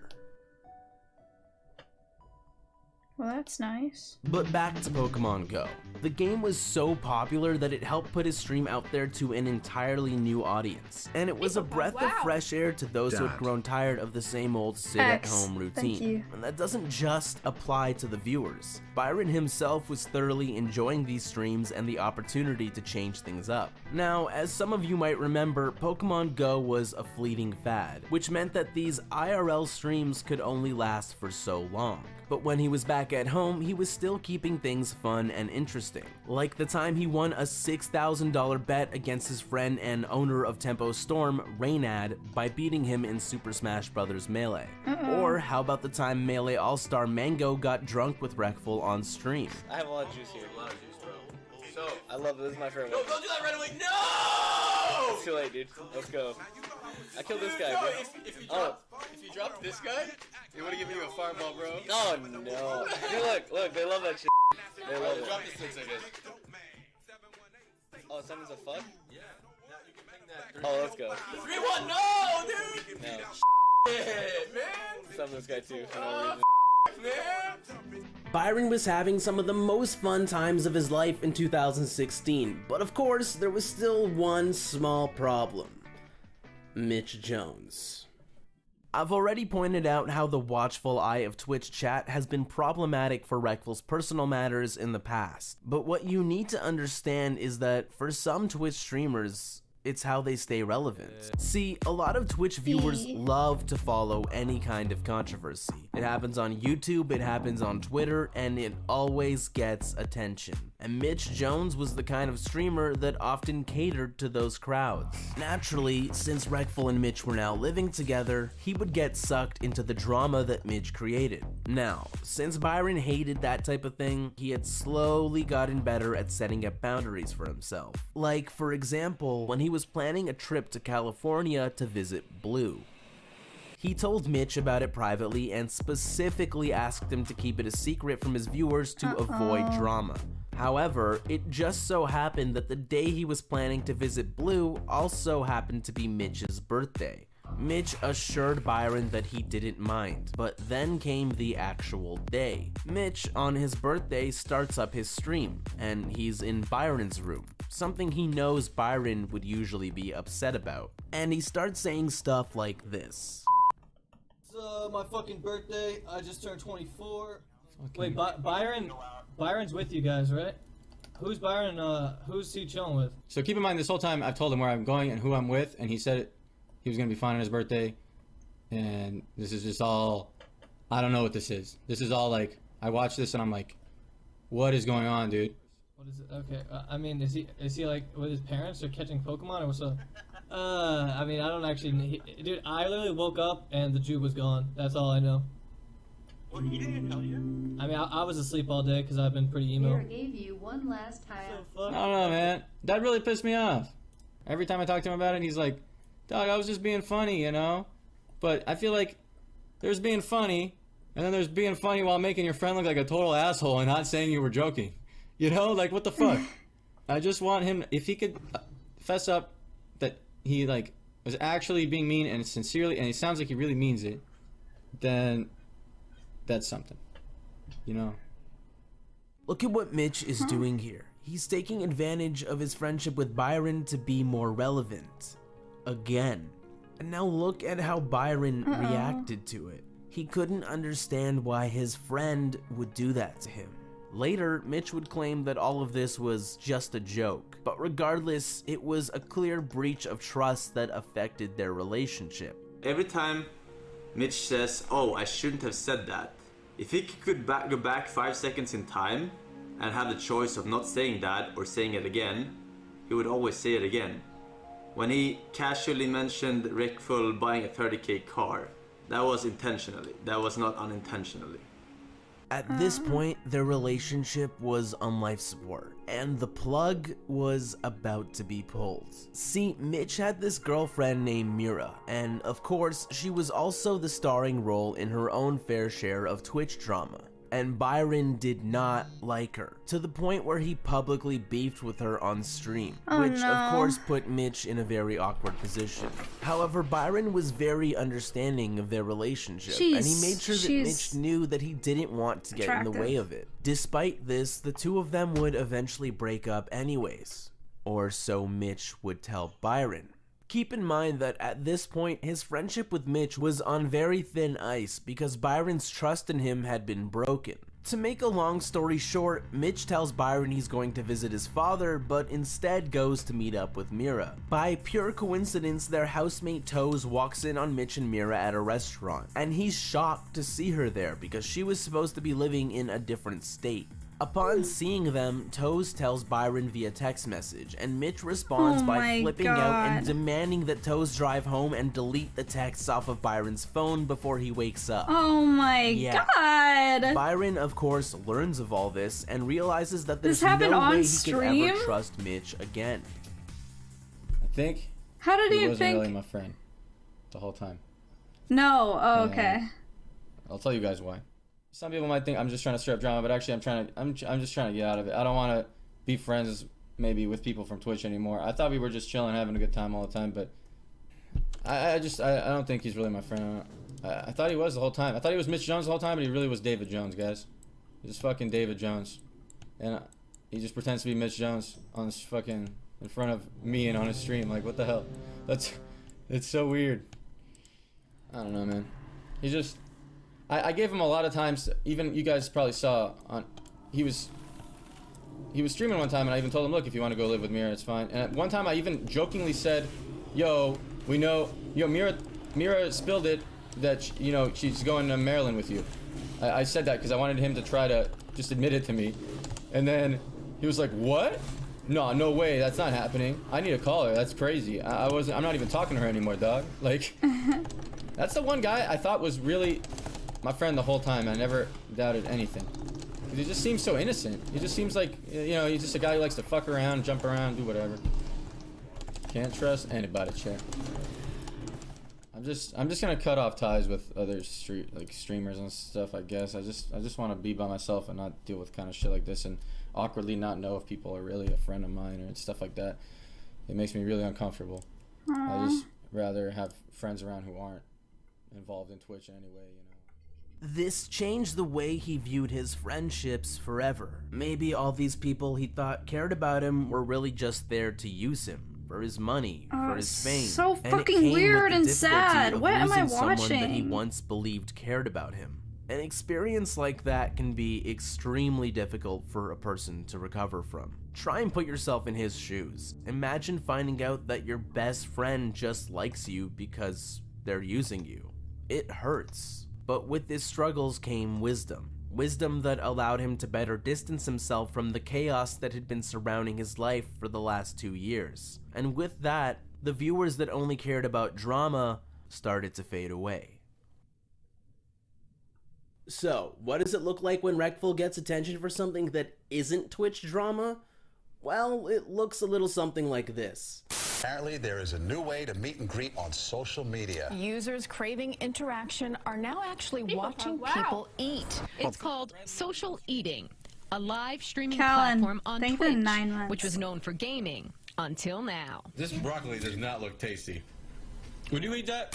The funny thing is that Wreckful was never really a social eating streamer to begin with, but that didn't stop him from becoming the CBS broccoli guy. Now, it would be inaccurate for me to say that Byron's career was 100% drama-free after he parted ways with Mitch. Like, for example, there was the time that he got bitch-slapped by Trainwrecks TV at BlizzCon 2016. I could go into more details about it, but honestly, I don't think it's really of that much importance. At the end of 2016, Twitch recognized the popularity of IRL streaming and decided to drop the gameplay quota and give the format a dedicated section on the website. And as 2017 began, this would become Byron's go-to style of streaming. These streams always felt like an adventure. Wreckful would befriend strangers or take the day into unpredictable places. My phone's at 11. We gotta get back to the boat.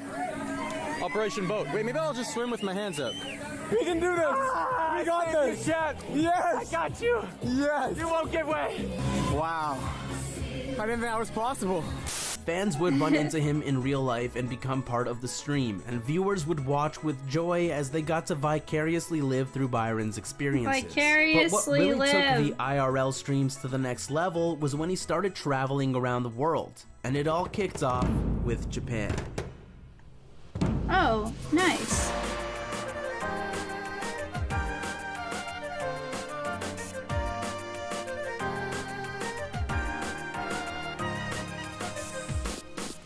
One of the things that made these streams so incredible to watch was how he would begin to build a crew of friends that accompanied him throughout the trip. And the fact that it was all happening in Japan just made it so much more interesting. I feel like we went away from the good area, huh? Yeah. Risuru. What's your name? Risuru. That's your name in chat? Yeah. Have I talked to you before? Yeah. I have? Wait, spell it. Oh, yeah, I have not. Lethal. Lethal. Hi. Lethal? Fuck you! Yeah, I need a gum, mate. You speak perfect English.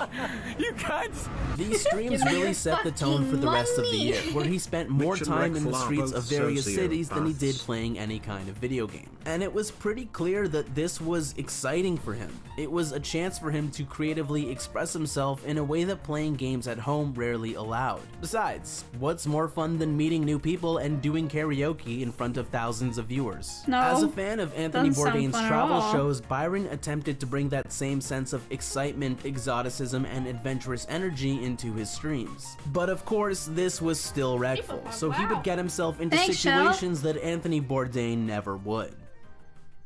Ask the ladies behind you if you can eat their ass. Oh, cringe. Oh. British. Can you stop?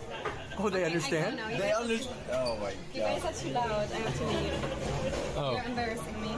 Wait, you're leaving? No, I'm not done drinking. They speak English, Regful. They're British. I didn't know. Wait, don't leave. She's leaving. Oh no. At the very end of the year, he briefly visited Vegas and New York, but the streams there were mostly short-lived. And not long after that, Regful would suddenly and completely disappear from Twitch for over a month. When he finally did re-emerge at the start of 2018, it was with the news that he was now dating Becca, the girl from that karaoke clip in Japan. She was and is also a Twitch streamer, and during their brief relationship, she would often make appearances on his stream. And unfortunately, that led to a moment very reminiscent of Regful's past. But anyway, now that Twitch supported IRL streams and content that wasn't centered around gameplay, it allowed for Byron to get more experimental with his streaming format. This time it was with the addition of his new show, Tea Time with Byron, which was basically a long-form conversation between himself and a guest that took place on a fancy set. While this wasn't the most mind-blowing idea for a show, I feel it's worth mentioning because it speaks to who Byron is as a person. He likes to try new things and experiment with how he uses Twitch as a platform. Further down the line, he would experiment even more by running his own version of Shark Tank on his stream. Okay, I'll make you an offer. How much of your company are you willing to part with? If you guys do want a number, maybe 25%, maybe? I want 40% of your company for $10,000. I think I could do that. All right, it's a deal. But his experimental mindset with Twitch became more evident than ever in the summer of 2018. When his friend Reynad showed him a new card game that he was developing, Byron loved it so much that he was prepared to contribute $200,000 towards it and help him design the game. However, they ended up disagreeing on how to tackle the project, and so Byron backed out. But the allure of creating a new game from scratch really stuck with Byron. And so in June of 2018, he reached out to his viewers through Twitter to see if they would be interested in helping him build a game. At that stage, what the game would be and how it would play was completely up in the air. But nonetheless, it was the start of something that has never been done before. Because the team that would be developing the game with Byron was entirely made up of people that watch his stream. Yeah, you heard me correctly. Byron started developing a game with Twitch chat. For the remainder of 2018, Byron got back into doing travel streams, with his next trips being to Greece and Amsterdam. This time he was joined by Andy Milanakis and Greek God X. Do you want to wrestle? Do you want to wrestle? Yeah, sure. Really? I'll try. I mean, you're obviously gonna be better. Okay. Okay, Mike. Can you go really soft on me? I'll get soft. Oh. Okay, ready? Okay. Okay. Don't knock me off the bed. Oh yeah. You're trolling. Just farted. I'm out of here. Oh my god! I screamed. I'm sorry, but that wasn't. I farted like 8 times.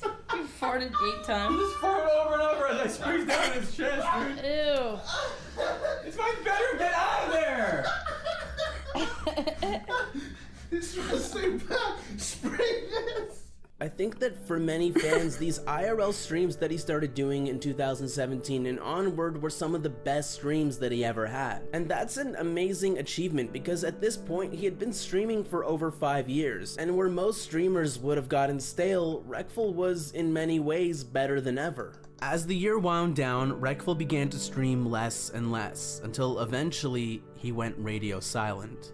And things would stay that way for several months. It wouldn't be until the spring of 2019 that Reckful would finally go live again, where he was now often playing auto chess or later its Riot Games counterpart, Teamfight Tactics. In his short time playing the game, Byron managed to reach the highest possible rank of Challenger, which just goes to show that he was still a cut above your average gamer. But more importantly, it had now been a year since he had put together a team to start developing his game, and now he was ready to show it off. It was officially called Everland, and it was an MMO in the vein of Club Penguin. The version he demoed had beautiful Super Nintendo style sprite work and music made by Secret of Mana composer Hiroki Kikuta. Dude, Twitch chat made this shit. It's crazy. Ah. Yeah, you'll have a profile, and also you'll be able to collect like shit for your furniture for your house, mounts. Your house can look as sweet as mine someday, you know. We're you know, very forward thinking. There's no gender, it's just what clothes you're wearing. And some clothes have boobs, you know. Nobody could ever get mad. It's crazy. I kind of just took all the elements of things I liked and put it together. So I like the Super Nintendo, like, Secret of Mana graphics. Even got the composer from Secret of Mana made this song, right? And then I like MMOs because I like just talking and hanging out in a world.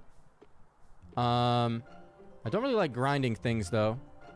So they're just gonna be like mini games you could get rated higher than other people or score higher than people, but not, you don't have to like grind something over and over. And then housing I think is cool. Yeah, there's a casino. You know, I used to have... It's just in-game money, but you know. There's poker. You can play poker against your friends within the game, so it's like an easy one-stop shop for doing whatever the fuck you want to do. It was really cool to see him come full circle and start making a game of his own. Of all the ways that Reckful has innovated streaming and how he uses Twitch, this idea was probably the most amazing. How many streamers can say that they built a full game with the people from their chats? It was pretty much unheard of. He reached out to a community that he built by himself, and now together, they're helping him fulfill a dream that very few people ever get the opportunity to realize. Me smile. That is the essence of what makes Reckful so unique and so much fun to follow. Being a part of his community really makes you feel like you're connecting with him and that you're a part of his journey. That's something that can only happen when you're as authentic and open to your community as Byron has always been. And that doesn't just apply to his viewers either. Most of the big streamers on Twitch are themselves fans of Reckful in some way. Just watch any of the happy birthday videos that were made to celebrate him. We just wanted to wish you a happy birthday, bud. Happy birthday, my Jewish friend. Hi, Byron. Happy birthday. It has dawned on me that today is a very special day, that it is your birthday. Yo, Byron, happy birthday, man. I miss you, bro. Hey, Byron. Happy birthday. Enjoy yourself today. Treat yourself today. I love you and miss you. Hey, Byron. Just wanted to wish you a happy birthday, buddy. I hope you have a great day. Stop. This isn't right. There's something that I purposely didn't tell you. Some very serious things that are, in my opinion, crucial to the story of Reckful, of who he is and what he does. The first is that when Byron was this guy's good at making videos. His oldest brother, Guy, took his own life. Suffering from depression, he chose to overdose on his prescription Prozac. I can't even begin to put into words how difficult this must have been for Byron and his family. To experience that kind of loss as a kid, it's traumatizing. It shattered the life he knew, and it left his family fractured and incomplete. In his book, The Bone Box, Byron's father bravely describes this tormenting loss. So some of this is fictional. I'll give a little bit of preface. No, I'll just go right into it. I tossed and turned in bed, but couldn't fall asleep, as every night since my personal tragedy happened in midsummer of that same year. My son had been suffering from a severe depression for several months, and I did sometimes fear the worst. So when my wife called me at work on that evening and said that his room was locked and he wouldn't respond to calling his name and knocking on the door, death immediately reared in my mind and my heart palpitated with a pang. I shouted, "My son is dead," and I started sobbing savagely and uncontrollably. My secretary drove me home. Someone climbed to the rear window of his room and broke it, then immediately screamed to call the paramedics. Judy ran to Guy's room, the secretary following on the steps. Judy came out of the room crying hysterically, her pain throbbing around me. The paramedics came and she re-entered the room with them, but they could only confirm Guy's death. I howled even more, but did not have the strength of mind to even think about entering Guy's room.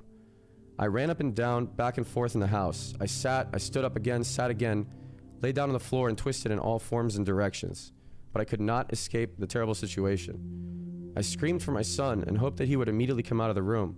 I saw Judy breaking out from Guy's room, dashing past everyone in the corridor, ripping out her hair, and rushing to her bedroom, door slamming behind her, and I still twisted around in frenzy. This is not true. How do I get out of this nightmare? My mind raged. Where do I hide now for eternity? At nights I could not sleep, daydreaming deliriously about my son in conversation and activity with me. During the day I had to face all those annoying friends and colleagues who honestly, with good intentions, were torturing me with the meaningless words, all of them repeated endlessly, as if they had rehearsed together. You have your family to take care of, as well as your police work. Be strong. As if I needed to be told all this. Were it not for these cursed obligations, I would emulate Guy's suicide and be immediately released from the pain. Oh my God. And anyway, how could I betray his memory by tending to things as meaningless and trivial as personal achievement, status, and career? The constant, unbearable, relentless pain weighing down on my chest like 100 tanks parked on it, and the need to perform work and other daily duties was now utterly meaningless. To watch people going places, coming back, talking and toiling for reasons that now completely escaped me. What is the meaning of all this hassle and tussle? I am dead, and these people continue their daily occupations, and I have to watch them and their utterly stupid ambitions and activities to get rich, to be powerful, to do this and that. What for, as life has already ended? And why is it that I'm dead and they're alive? And why is it they have sons to continue their existence after they're gone? And where's mine? While performing my duties as a lawyer, I would feel sad, enraged, empty-headed, and exalted, concurrently or alternatively. Why can't I also depart after Guy? Maybe I will find him somewhere. But when I call him back in my dreams, he only signals that it was time for him to go on with his passage and not for me. I have family, duties, and a city's population to protect here. The same population who couldn't honestly give a fuck about Guy's death. Can anyone understand this city's treatment of me? As the weeks and months passed, black horror settled in my mind. My own darkness engulfed, sucked, and suffocated me. Inescapable misery constantly bashing my heart, gashing wounds of unbearable pain. Memories of my son melted my brain like butter in boiling vapor, driving me insane. And the worst was the impossibility, the absolute impossibility to run away and to vanish and disappear. There was nowhere to hide, except if blessed sleep came to me some nights after many hours of twisting in my bed. No appetite for food, for sex or achievement whatsoever. No ambition to make even the slightest advance. Only the burden in my chest getting heavier every day, and the nagging dread that in time I will forget Guy and desert him. My God. And so I continued living like a zombie, grieving not only the loss of my son, but mainly the loss of my old securities, of the confident man I used to think I was. of how I imagined I could make life happen. Slowly I began realizing that I was separated from life because my son was my life and he would never return. I had lost my connection to the part of myself that I could not, without my son, satisfy. And I mourned that part of myself which my son had reflected. I mourned for me. This was the unfolding of the simple realization of why I felt dead among the living. I went to the kitchen, took a sleeping pill, sagged back inside my bedroom, and sank into a welcome dreamless sleep.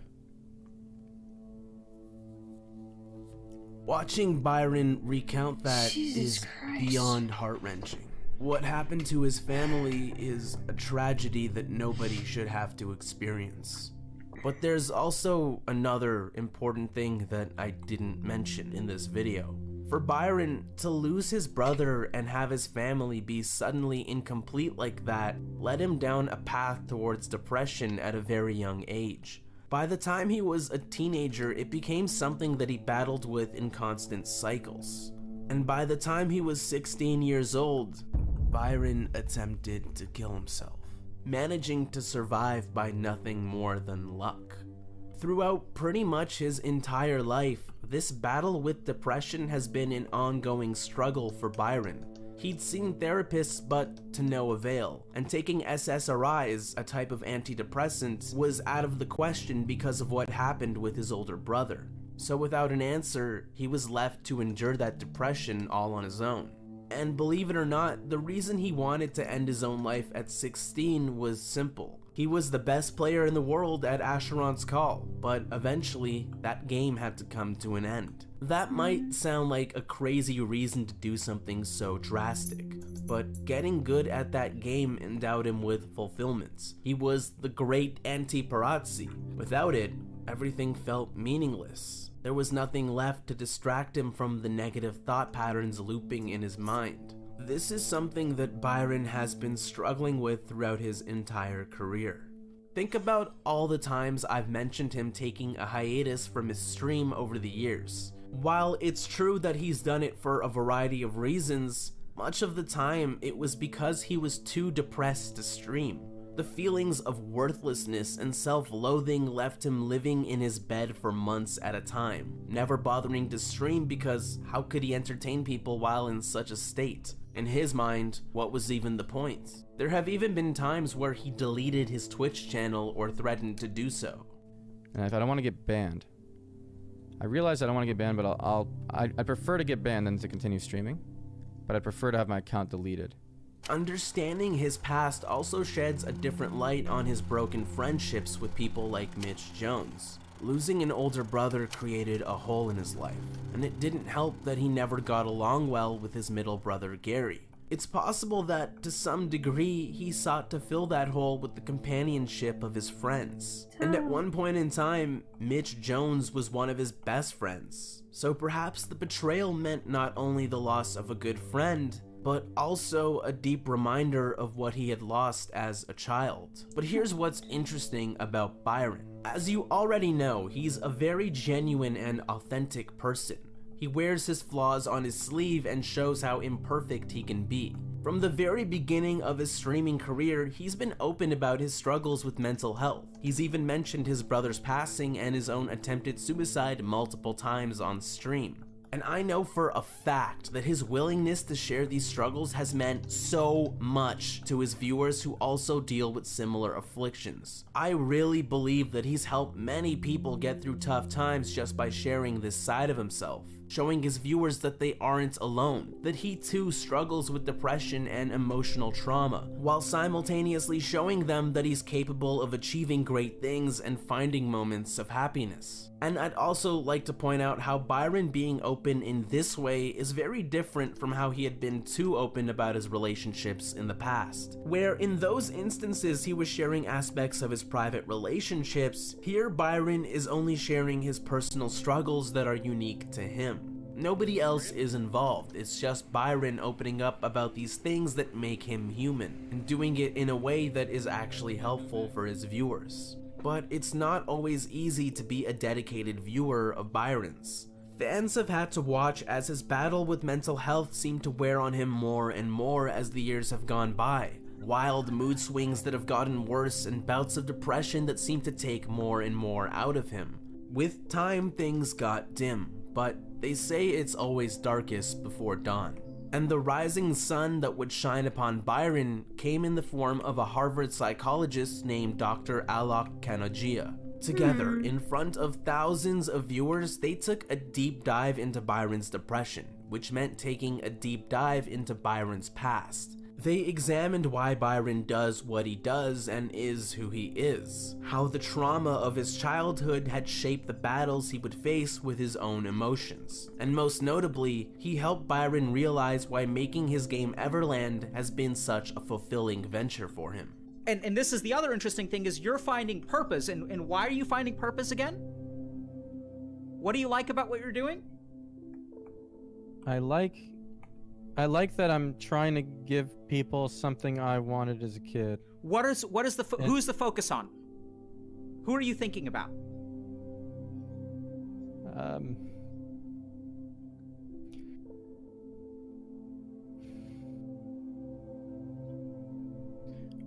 Just people haven't experienced what I did. Yeah. So I'll tell you, Reckful. Listen carefully now. Your depression, you're trying to cure the depression that is growing within kids out there today. You're trying to protect them from what happened to you. Yeah. How does that feel? That feels good. Yeah. Feels meaningful, yeah. Good is an understatement. It's the understatement of the fucking year. It is vital. It is crucial. You must do this thing. Yeah, I agree with you, yeah. Like all of the qualities, when you're saying that you wanted to give people an experience that you didn't have as a kid, I don't think you're talking about playing a fucking video game. I think you're talking about being alone. I think you're talking about being abandoned. And you don't want people to feel the way that you felt. And so you're trying to make the world a better place.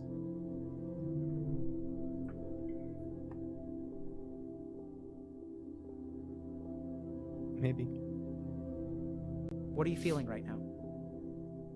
I don't know, it's just happening automatically, I am. Yeah. I'm not thinking anything. I feel like, in my body, I don't know how to describe it. I don't know. I feel like I just passed something. Yeah. And kind of hopeful, I guess. Yeah. For the future, maybe. These conversations with Dr. K helped Byron start down a path to healing that he was never able to find before. And as 2020 began, for the first time in many, many years, Byron was actually beginning to be happy. How you been, man? Amazing. Really good. And I think it's pretty much thanks to you. I think everything started working out as soon as we started talking. It's not a coincidence. Just everything in my life is just working all the time. Feel very confident. So now as this story comes to an end, it brings me back to the question that I opened this video with. Who is Reckful? When people look at him, it's easy to see a lot of things. His reputation through Twitch or his infamy in World of Warcraft. Maybe some see him as entertaining, or maybe they see him as contentious. But when I look at Reckful, all I can see is Byron. This guy that is simply trying to live the best life that he can. And I can't help but find myself relating to him, the way he thinks or the way he looks at life. I even have a father whose books I've been editing since I was a teenager. But most importantly, I see someone who has accomplished great things in spite of his own suffering. He's had profound influence on the world, and he's created a legacy for himself across multiple communities. He overcame his obstacles by putting his first foot forward. That's what makes him so great. We all face hardships that can seem impossibly difficult to survive. So if there's one thing that we should take away from Reckful, it's to keep moving forward. Aww, that's nice.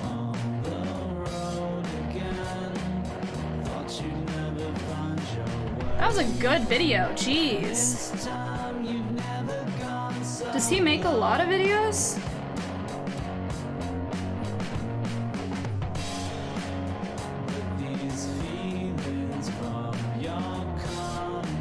No, some.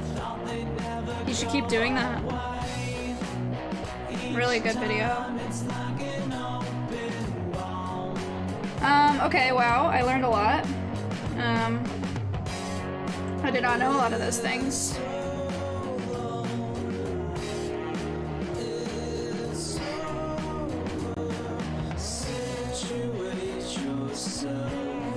Time for the quiz? No, no quiz. Damn. That was crazy.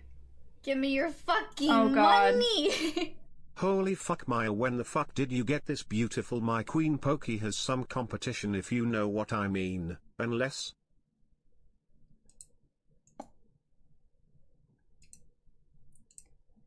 Well.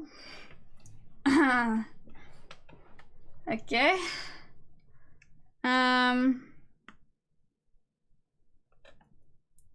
Guys, what do you think of my... It's not very good. Please note that the reason that I wanted to do this is because I knew it was too hard for me to do it. So, it's not good. But I'm learning very slowly, and I like learning, so it's fine. Right? Right? Anybody? It has no legs? That's because it's swimming. Why are its whiskers white? Because tiger whiskers are white? Wow. Draw a pangolin. Oh, that'd be sick. Tigers don't swim, LMAO. Dude, you're wrong.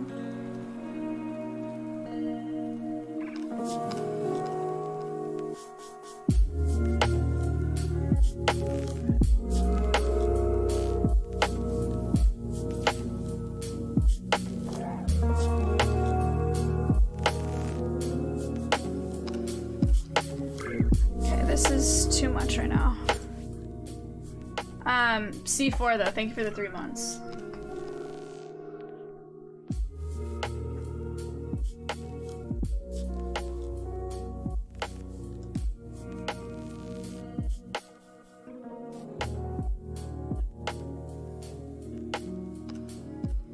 Is Matt still alive?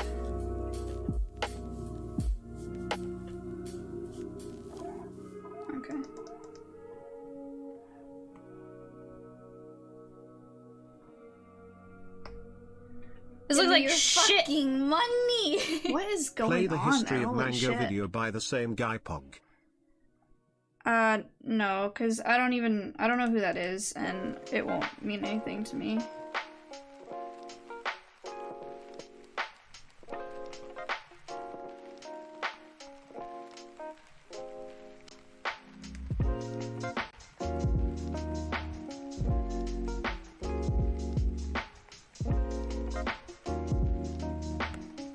Okay, so here's a tiger. Give me your fucking money. Why the fuck does the tiger have stripes on it? Huh? Tigers don't have stripes. Learn how to draw tigers, you fucking dumb dumb.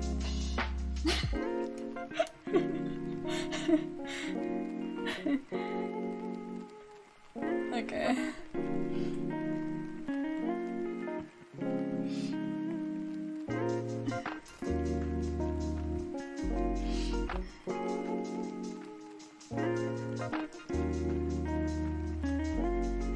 Wow. Hi Mulant.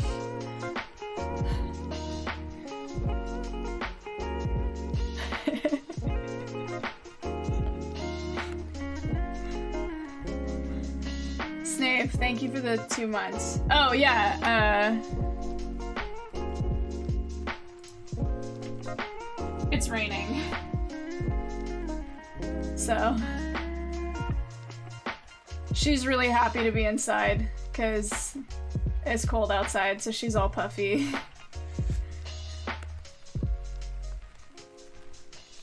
Are you all dry? Let me touch you. Wow. A killer!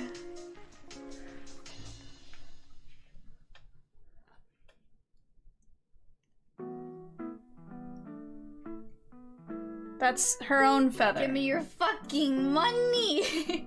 Hey Maya, it's kinda funny how you're getting into digital art and Daff is getting into the animal conservation stuff, like switching careers kinda, except drawing is your hobby.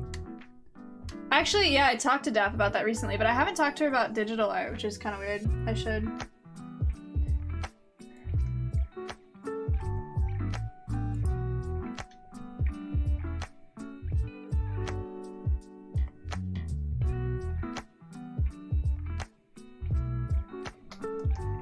Hooray!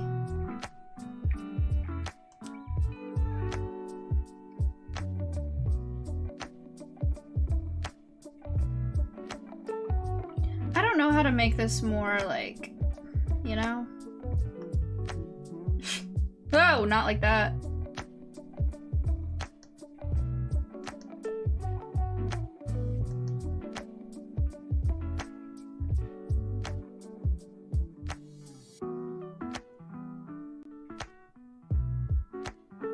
Not like that either. That looks like shit. Why is she all fluffy? Birds of prey, when they're happy or content, do a thing called a rouse. It's when they puff up. So she's been doing that. She's pretty happy.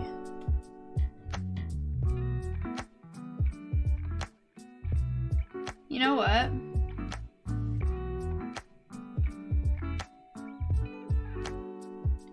That might help a little bit. No, actually I like it like that. Give me your fucking money! Don't know what that Dono is talking about. Digital art is porn, not a drawing of a tiger swimming in shit-infested waters. Also, why does the tiger have wings?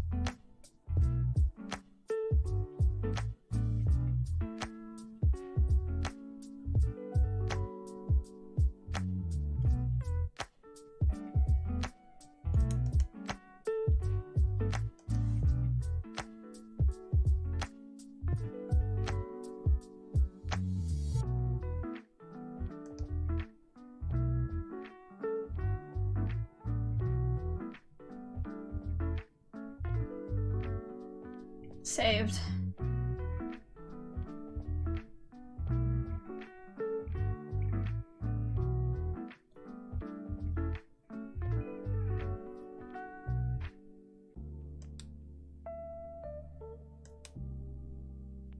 It looks like shit. I hate that so much.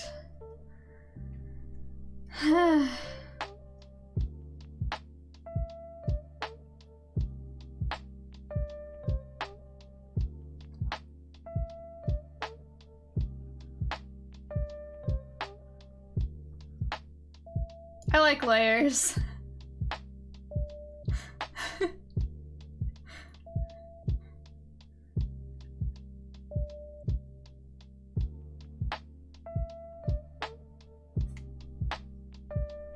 I like doing this, wait. Ooh.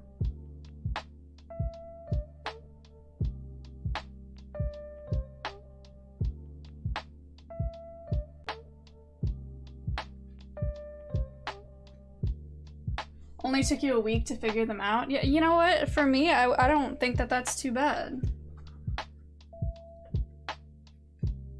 Did the tail just disappear? Here, Saito.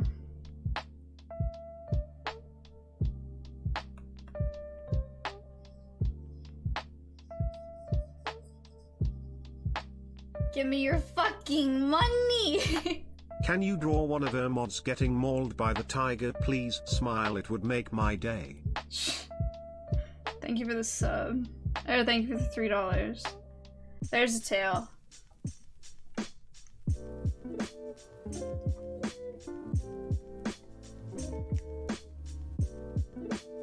Alright, tiger's done. Ugh. I'm gonna go to bed in a bit. Tell me what to draw.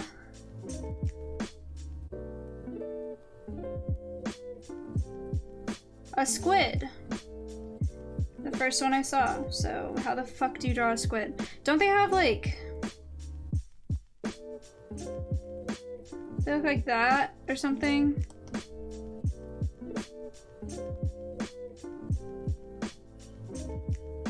Oh.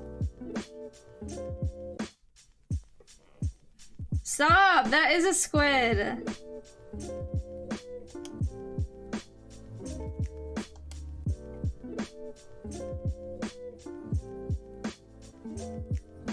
I made it worse. Give me your fucking money! Draw the try hard face so you can farm the only emote in chat worth using try hard 7.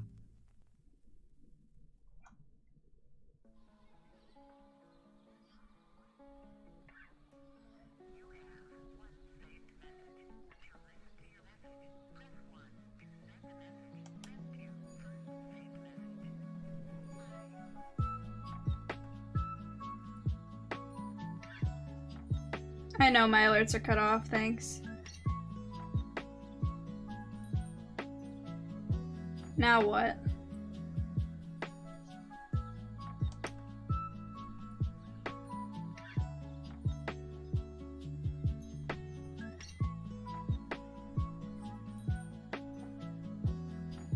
Cringe!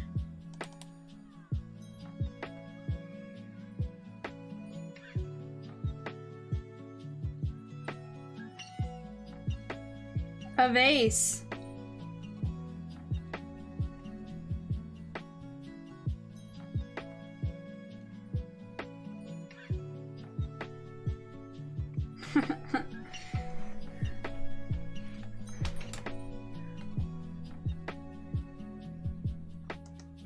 Pretty good.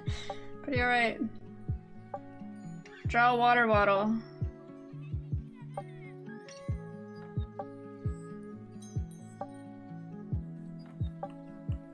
Wow.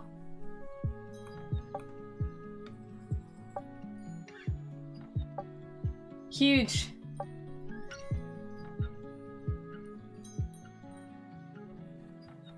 Draw a pickle.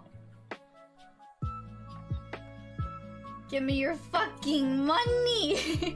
You should draw the two faces again but make one spitting into the other's face. Give me your fucking money! What happened? Can you do a portrait of yourself and then dump a bucket of oil on it for realism? Why isn't it? Why? What did I do?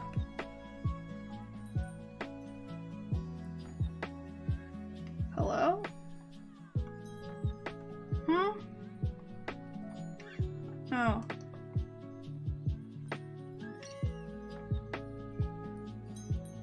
Peh. Draw Moxie.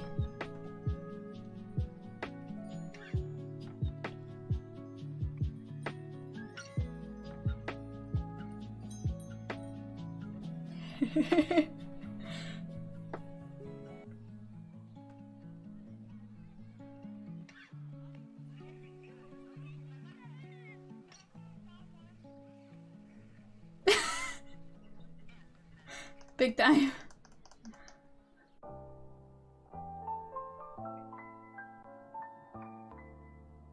Draw wonky.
Die.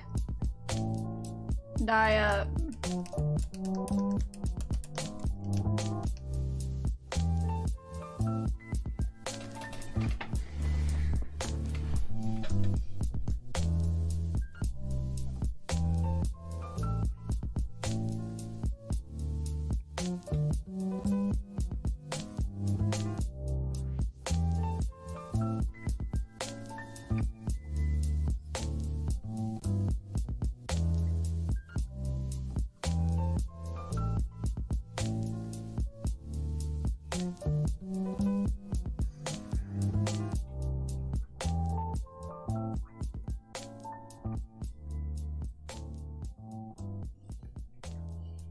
Give me your fucking money!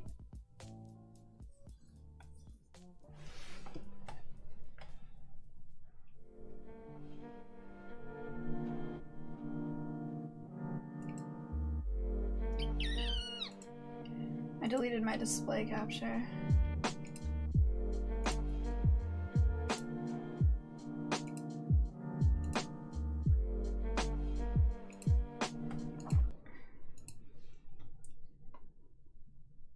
Them, you fucking egg. Chat. Okay, listen, retard. My girlfriend is beautiful. True or false? True. We're just gonna be real. My girlfriend is beautiful, and I'm a lucky man, and she is a flower on Twitch. I'm a lucky man. Dating them, you fucking egg.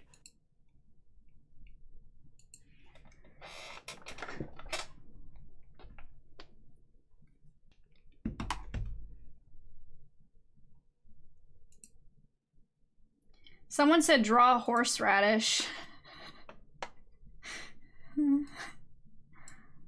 Okay.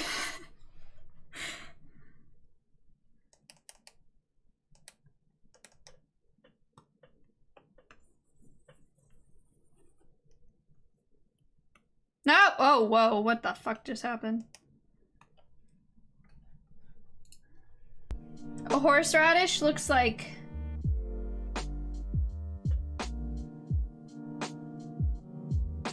What does a horseradish look like? Like, you guys are actually just farming me drawing dicks. I can't believe I didn't think about that.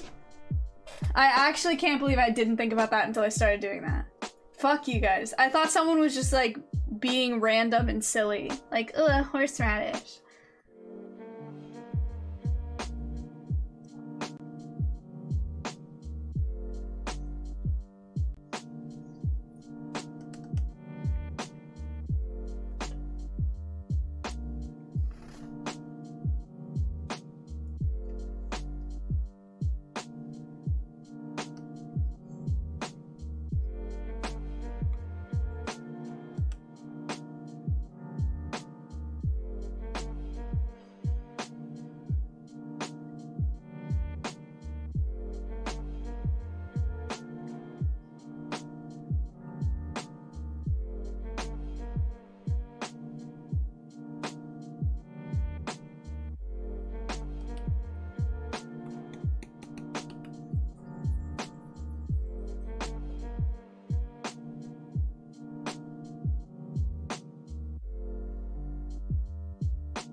I actually did not know what it looked like. I did not intend for you to draw a dick. I actually believe you because you're not a sub. I'm sorry for accusing you of making me draw a horseradish, intending for it to look like a penis. Oh, that's funny.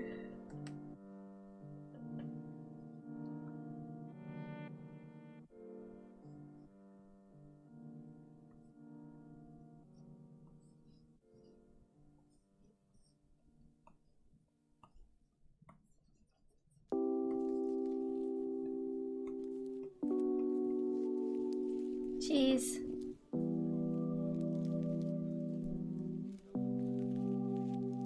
The 112. Speed drawing animals. Put an animal in chat. I'm ready.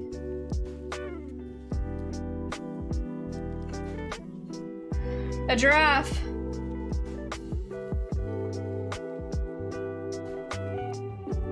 I fucked it up, but there's no going back. It's too late.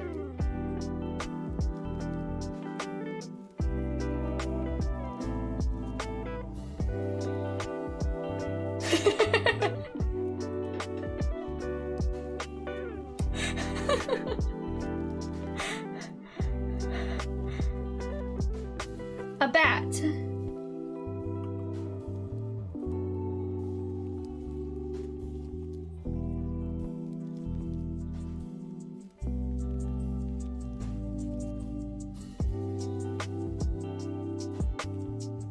A turtle.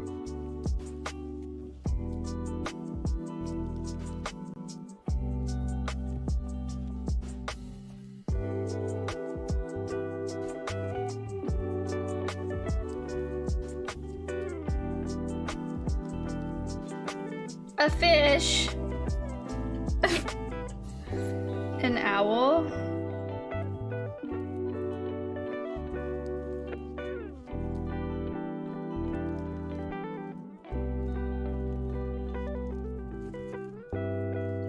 Oh.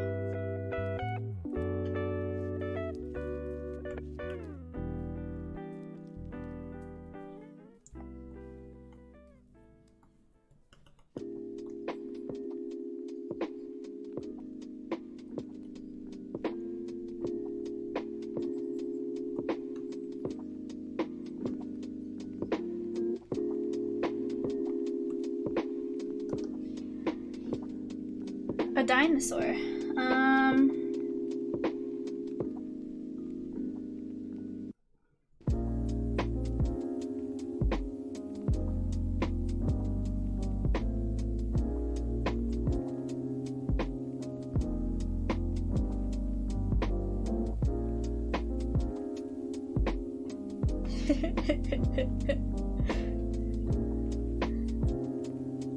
A chicken.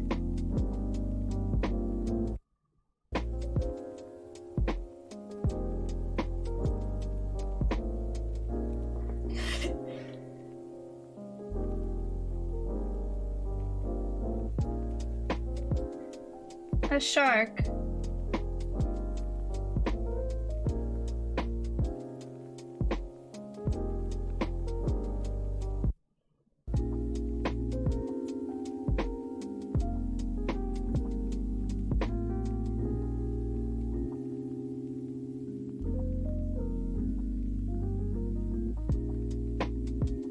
Frog, frog.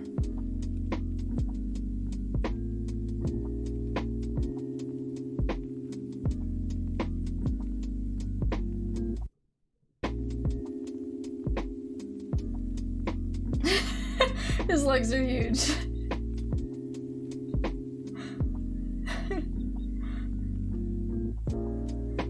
A bear.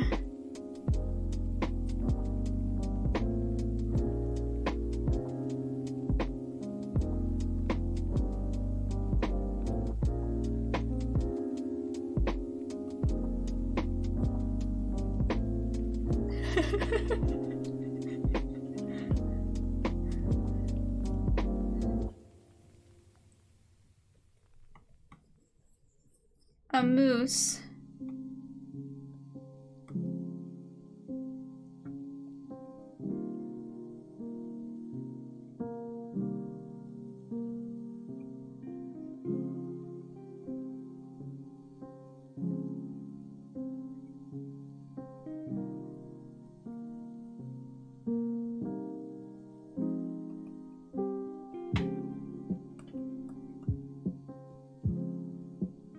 I think they're supposed to go here.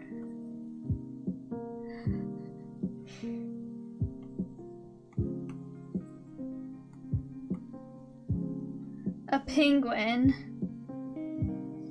Very round, I think.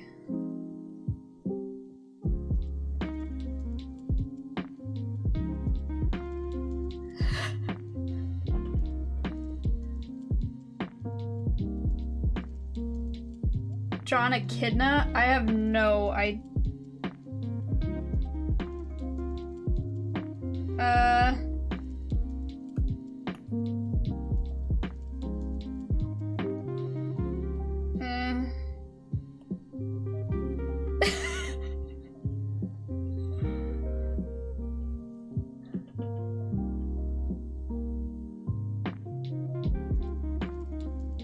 cat.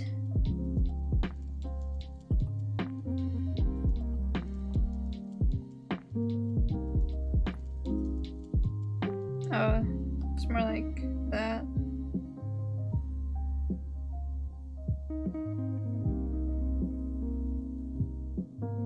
A kangaroo. What a kangaroo? They have like big ears, right? And then like a big tail. Wow.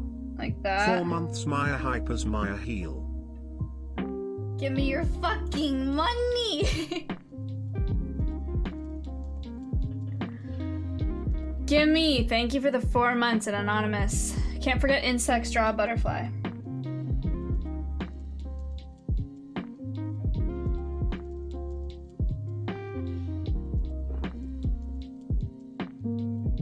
This is going well. Alright, boys. I'm going to bed. Oh, my back is so fucked up. I need to go see a chiropractor. And I'm sweating. What the hell? Ow! Mulan.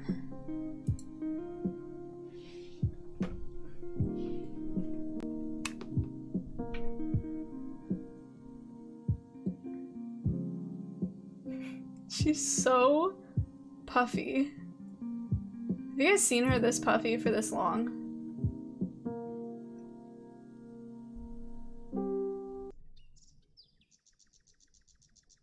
Are you happy? Oh. I just want to touch your heel, please. Okay, sorry.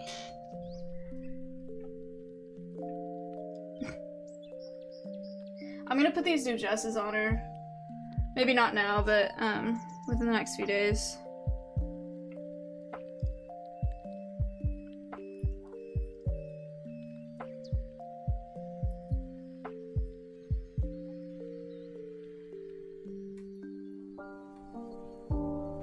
Alright.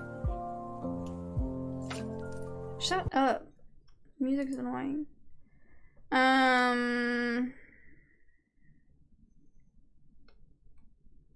Should I host good stream? Not really. I was just may as well stream, you know. I'm like, what the fuck? I could host Seer. Yeah, your email. He's in Austin. Shall we dipset? Yeah, the documentary was good. I'm glad that I watched it.